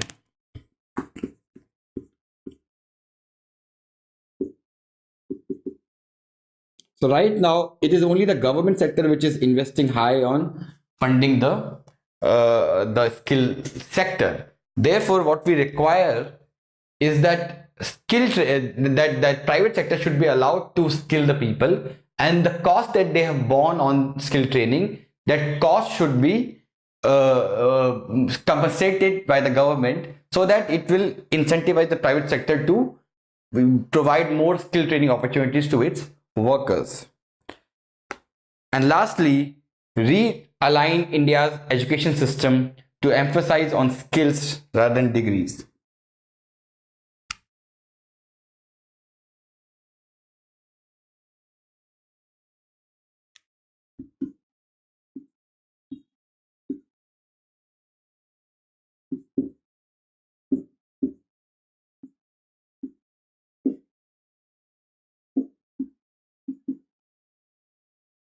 Now, this is again a really uh, important area where we have look at the problem. See, in Germany, in so I have studied a few years in South Africa, and there actually during my class, during my school, I was like 13 or 14 at that time.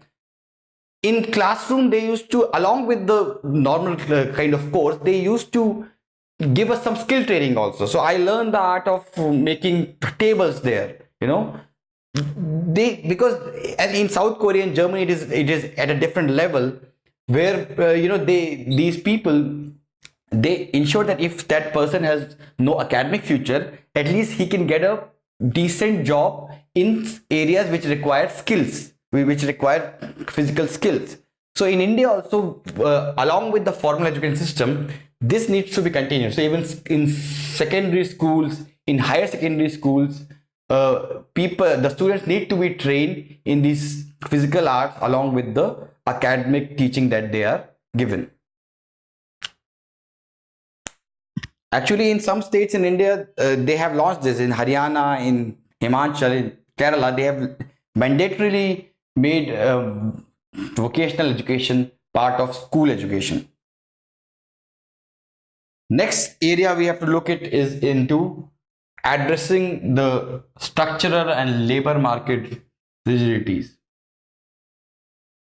So first is develop skill ecosystem in India. Second is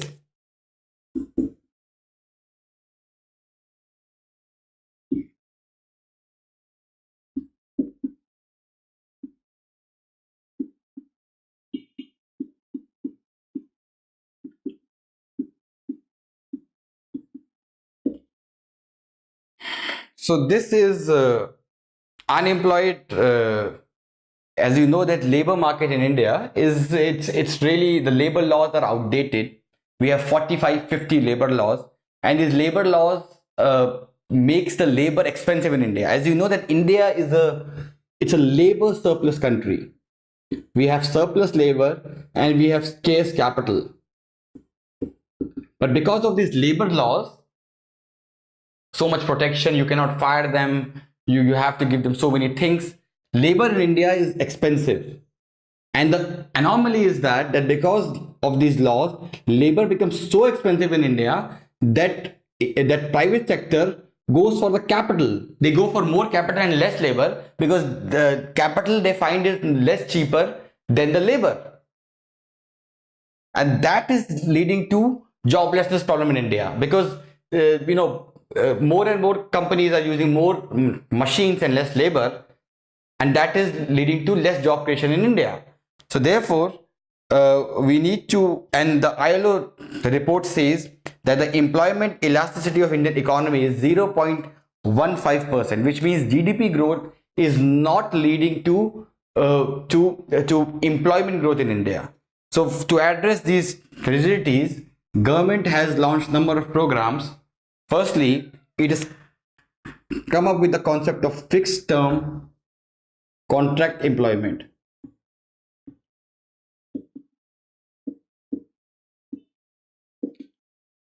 Which means that, see, the problem is that the contract workers are in really bad condition. They don't get social security, they don't get enough leaves, they don't have defined working hours, and the permanent employees, they get a lot of salary and they get all the defined benefits. Government has come out with a concept which is in between. So, and because see, the permanent workers are very expensive. If you will hire a lot of permanent workers, there will be no profit left for the industry. Therefore, it has come up with a new concept of fixed term contract employment, in which suppose a worker is being contracted for 3 years, that for 3 years you will work with us. Now, in those 3 years, he will get all the benefits which the permanent employee gets. He will get the leaves, he'll get the benefits, he will get the social security, everything he will get. His salary will also be high. He will get all the benefits which the permanent employee get. Only difference is that after 3 years, he could be fired. Right. Next is Pradhan Mantri Rozgar Protsahan Yojana.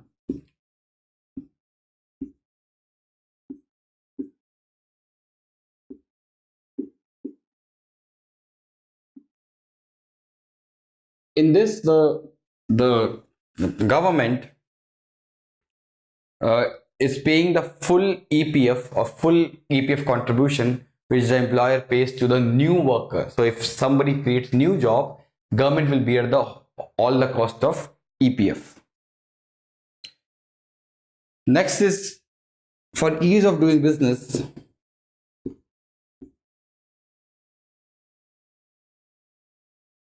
For ease of doing business, economics, the government has brought out with number of initiatives like Shram Suvidha portal, universal account number, national career service portal, etc. Because they will reduce the burden which the MSME sector have in complying with the labor laws. And thirdly, the government should bring out a national employment policy.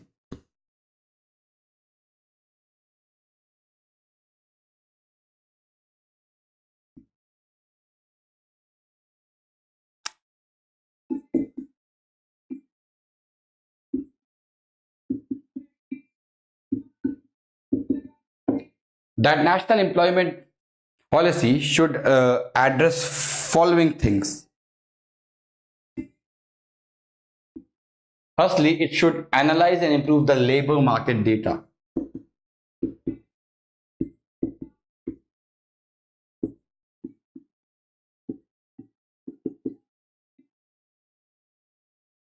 See, right now in India, we don't have labor market data with respect to which areas have surplus labor in India, which have shortage labors. So if you have data, it will give more, it will make life easier for the policy making agency. उनको ये चीज मालूम रहेगी कि इस area में जो worker हैं वो बहुत कम है, तो they will give more incentive. Government will give more focus on that area, that they will have to skill more people in that area, and this area has surplus labor already. So wahan pe government will give less fund, it will give less focus. For that we need a proper data. So first focus of the employment policy should be on improving the labor market data. Second focus should be on education and skill development. This we have already explained. Third focus should be on improving the women participation in economy.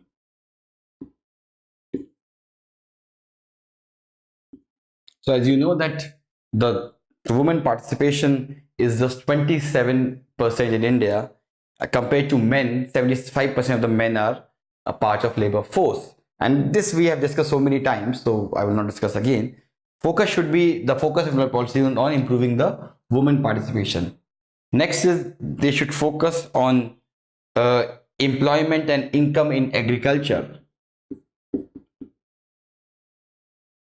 So more jobs should be created in agro industries, in agriculture field, in rural areas, so that there is no distress migration to cities. Next is micro, small enterprises and MSME sector.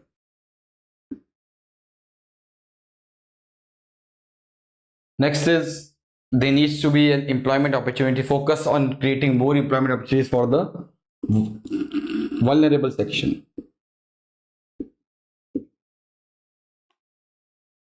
Also, labor standards need to be improved.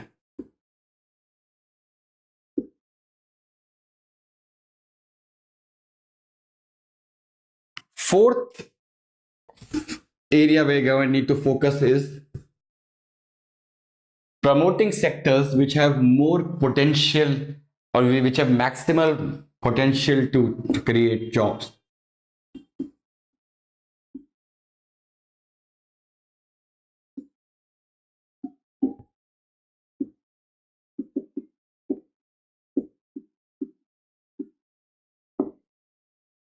So these sectors, new emerging sectors like artificial intelligence, big data, Internet of Things, cloud computing, virtual reality, blockchain, electric vehicles. These areas can accommodate the high skilled people, and for the low skilled people, we can have textile, leather, construction, tourism, hospitality, etc. And lastly, fostering the spirit of entrepreneurship. So all these things will able to create enough good quality jobs in India. Next article we'll discuss is MSME, new engines of growth and employment.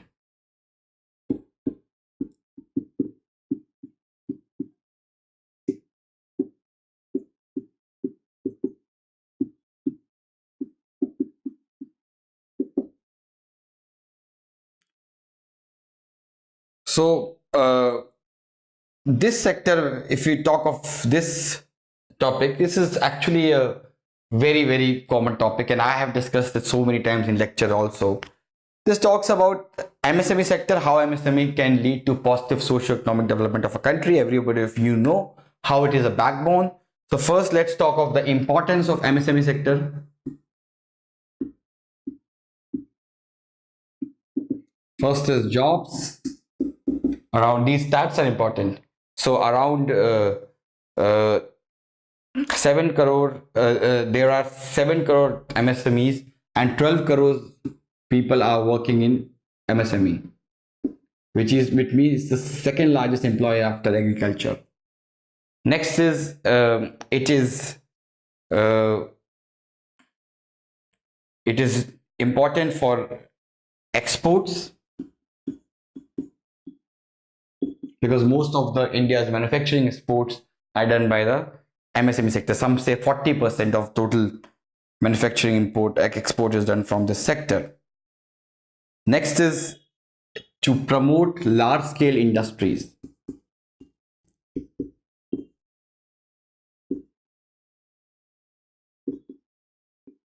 So most of these MSME, they build parts for the large industries.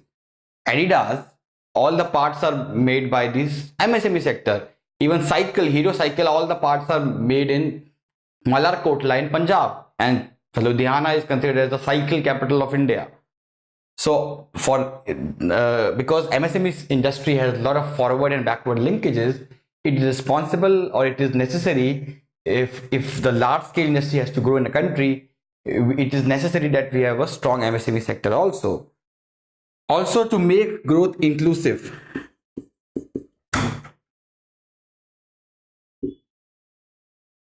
For this also we require the MSME sector because MSME sector has much better, it gives opportunities to SC, ST, OBCs, women, etc. So what is the agenda of action? So what has been the, or what has government been doing for this sector?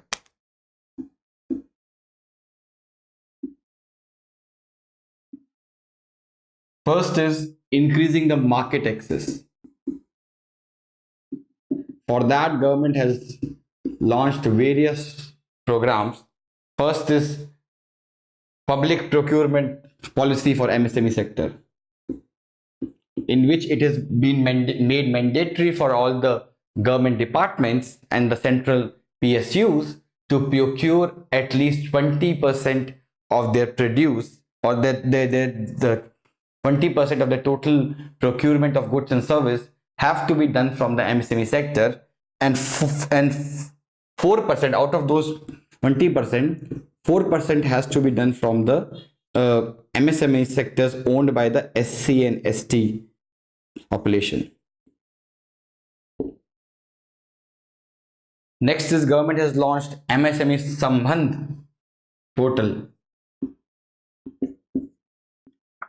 and this portal will monitor whether the government is in actuality it is procuring from these uh, MSME sectors or not. That will be the job of that portal. Government has also came out with national scheduled caste and scheduled tribe hub. This will also inform the SC and ST entrepreneurs about this opportunity. Also, there is MSME Sampark portal.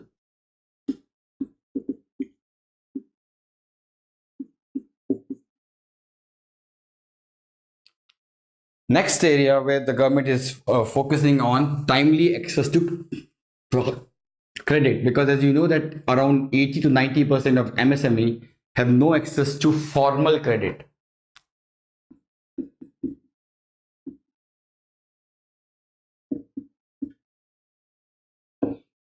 So this includes, first of all, we have Mudra.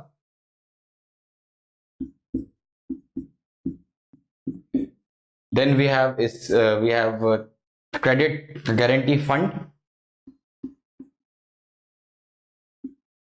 for which allocation has been increased by the government. Then we have there's 80% increase in budgetary allocation to Pradhan Mantri Employment Generation Scheme. Then we have government has launched Mission Solar Chakra, Charkha, under which handloom industries, there will be cluster based development of handloom industries, and it will give employment to 1 lakh people in the rural areas. So this ends the mains issues for the week. Now let us start with the prelims issues.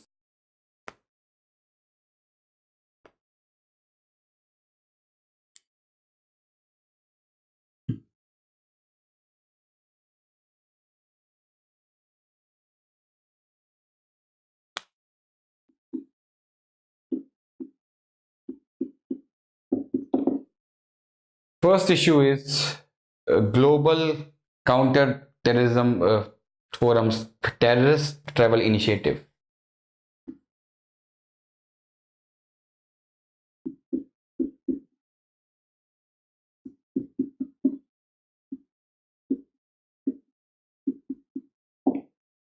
This has been launched recently in the meeting of the United Nations General Assembly. So before we discuss this new initiative, let us discuss what is GCTF. GCTF is Global Counter-Terrorism Forum. It is an informal, apolitical, multilateral counter-terrorism platform, and the mission of this forum is to diminish the terrorist recruitment and increase countries' civilian capabilities for dealing with terrorist threats within their borders and their region. So one of the key goals of this GCTF is to support and catalyze the implementation of UN Global Counter-Terrorism Strategy. So under this GCTF, this initiative has been launched. You can read it in the notes. It's not very important for your exam. Next is government forms committee on corporate social responsibility.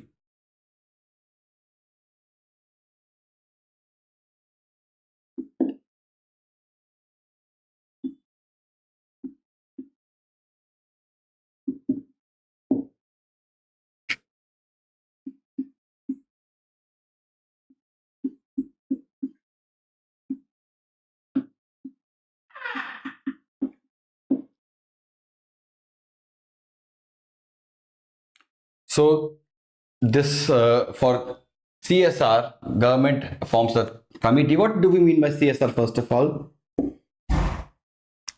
CSR is technically, if industry is working in society, it is, if we take something from society, we have to give them back. So if industry who is taking so many things from society, if it is giving them back in the form of building hospitals, school,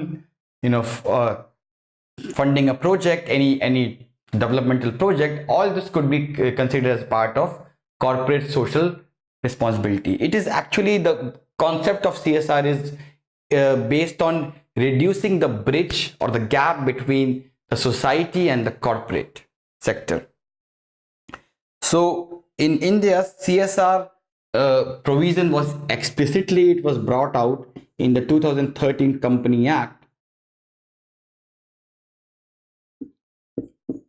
and the act said that if a company has a turnover of 1,000 crores or a profit of 5 crores in a year,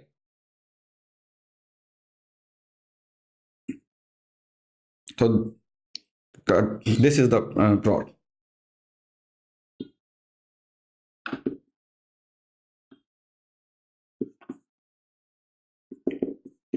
Then you have to spend 2% of the profit in CSR activities.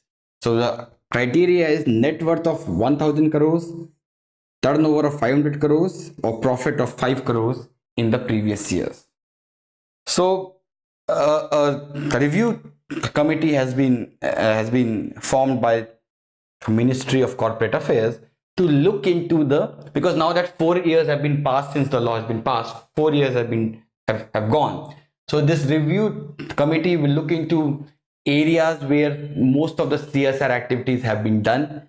It will also look at the efficiency of those spending, whether those spendings have really it has improved the outcomes or not.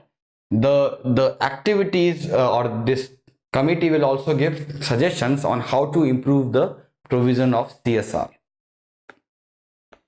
Next is government constitutes competition law review committee.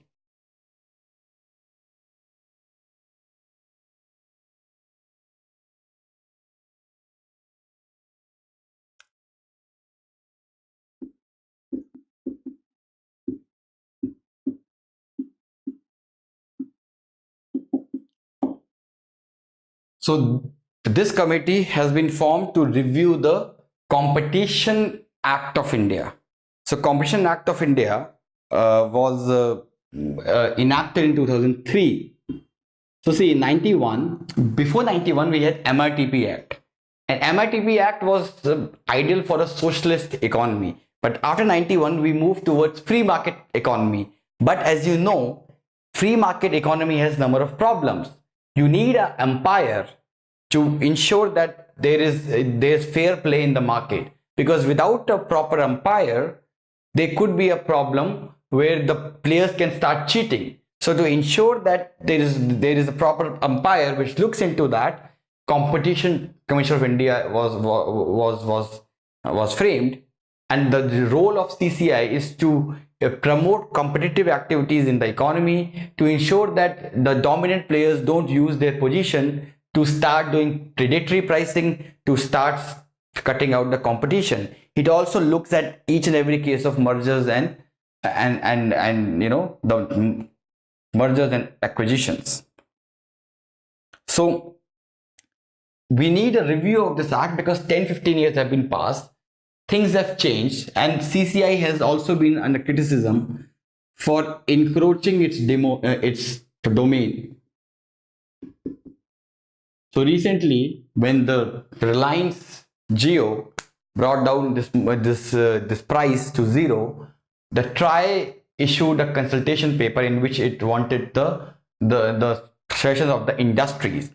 The Competition Commission of India came in between, and it said that you have no jurisdiction to do that, because to look into the predatory pricing, it is not your job.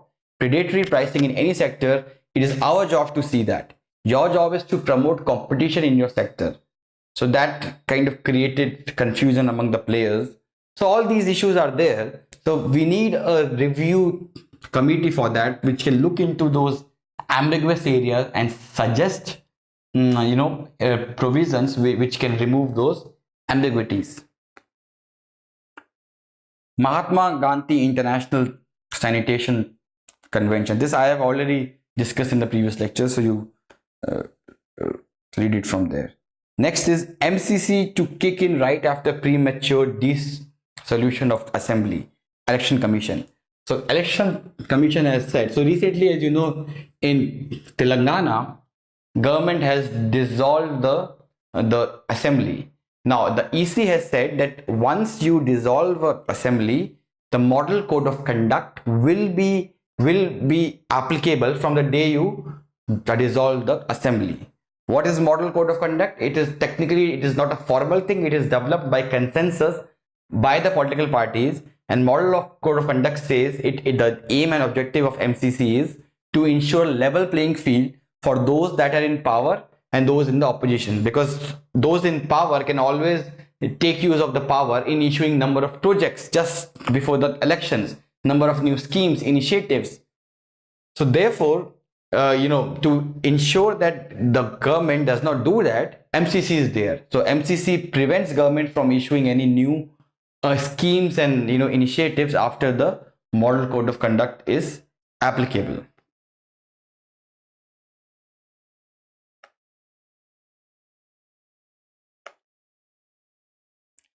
Next is India and ADB sign up for India's first global skill park. So the important of this news is that there is a global, India's first global skill park has been established in MP. That is the main crux of this. That you have to focus on this. That they can ask a question that in which state in the global skill park, India's first global skill park has been established. The answer is MP.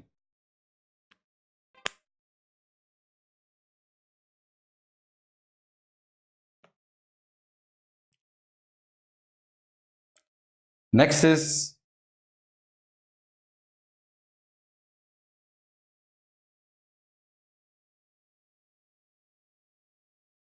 Udyam Abhilasha.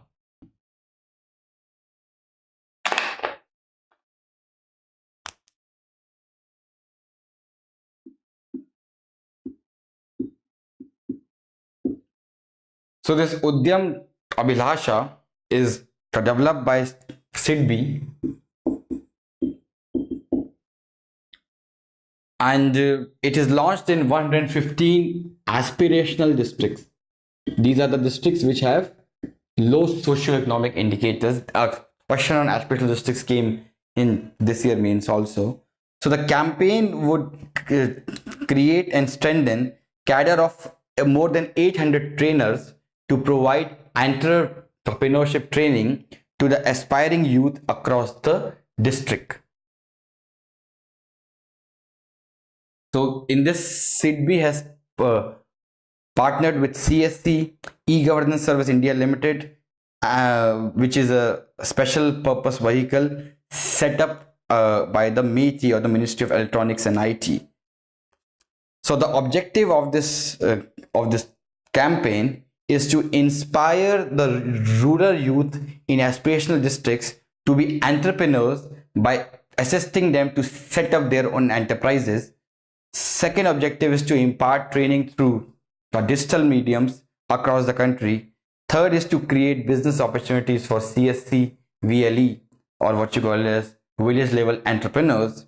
Fourth is to focus on women aspirants in the aspirational districts to encourage women entrepreneurship. And lastly, to assist participants to become bankable and avail credit facility from banks to set up their own enterprises. Next is there is a report which is brought out by Rashtra Garima Abhiyan. This could be important for your mains also. You can write this contains important fodder for your mains. So Rashtra Garima Abhiyan, UPSC has asked a question on it. It is an NGO working with the Ministry of Social Justice on improving the condition of manual scavenger. It has brought out a recent survey or study which says that there have been 323 deaths related to manual scavenging in 2017, and only 31% of affected families have received cash compensation.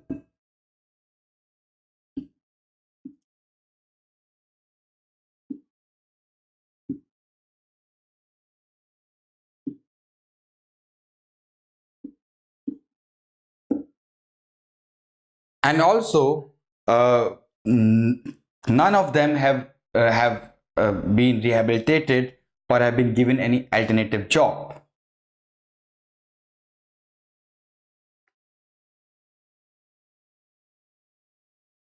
Next is India moves up 8 spots in e-payment adoption ranking.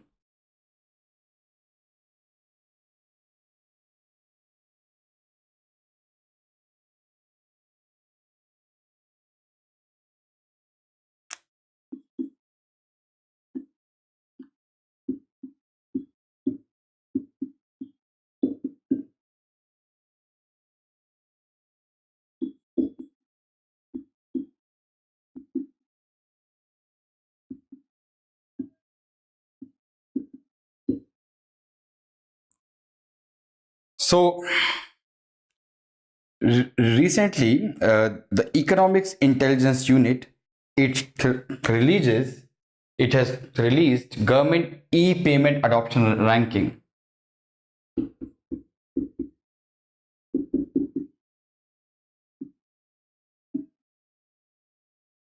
And this ranking says that India has improved its rank from 36th to 28th. So in 2011 it was 36th and now it is 28th.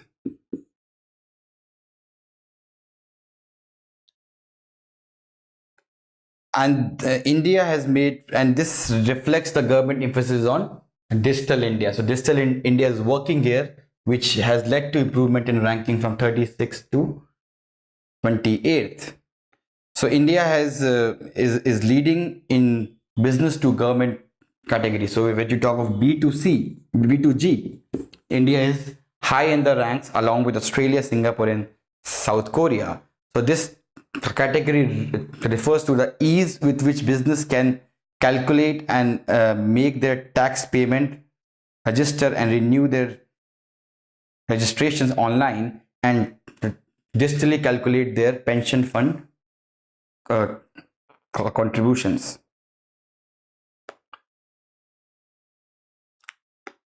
And last topic for the day is Rashtriya Vayashri Yojana.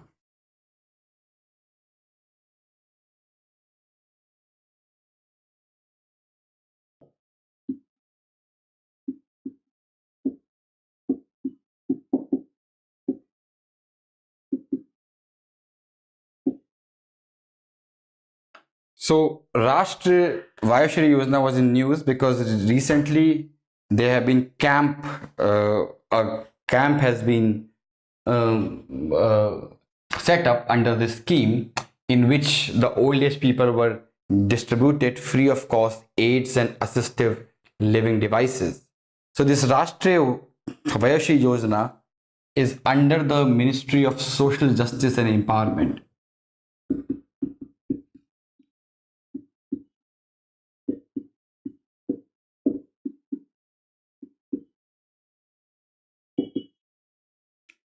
And its objective is to provide physical aids and assisted living devices to the senior citizens who belong to the BPL category.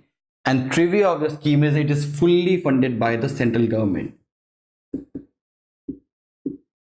So state don't have to pay any contribution. And it is implemented by Elmico or Artificial Limb Manufacturer Corporation, which is a PSU under the Ministry of Social Justice. And under this program, the senior citizens have been given free walking sticks, elbow touches, walkers, tripods, hearing aid, wheelchair, artificial dentures and spectacles. And state government has to identify the list of senior citizens who come under the BPL category. So this ends the lectures for this week. We will be meeting next week. Thank you. Subscribe to our YouTube channel and press the bell icon on the YouTube app and never miss another update from Civil State.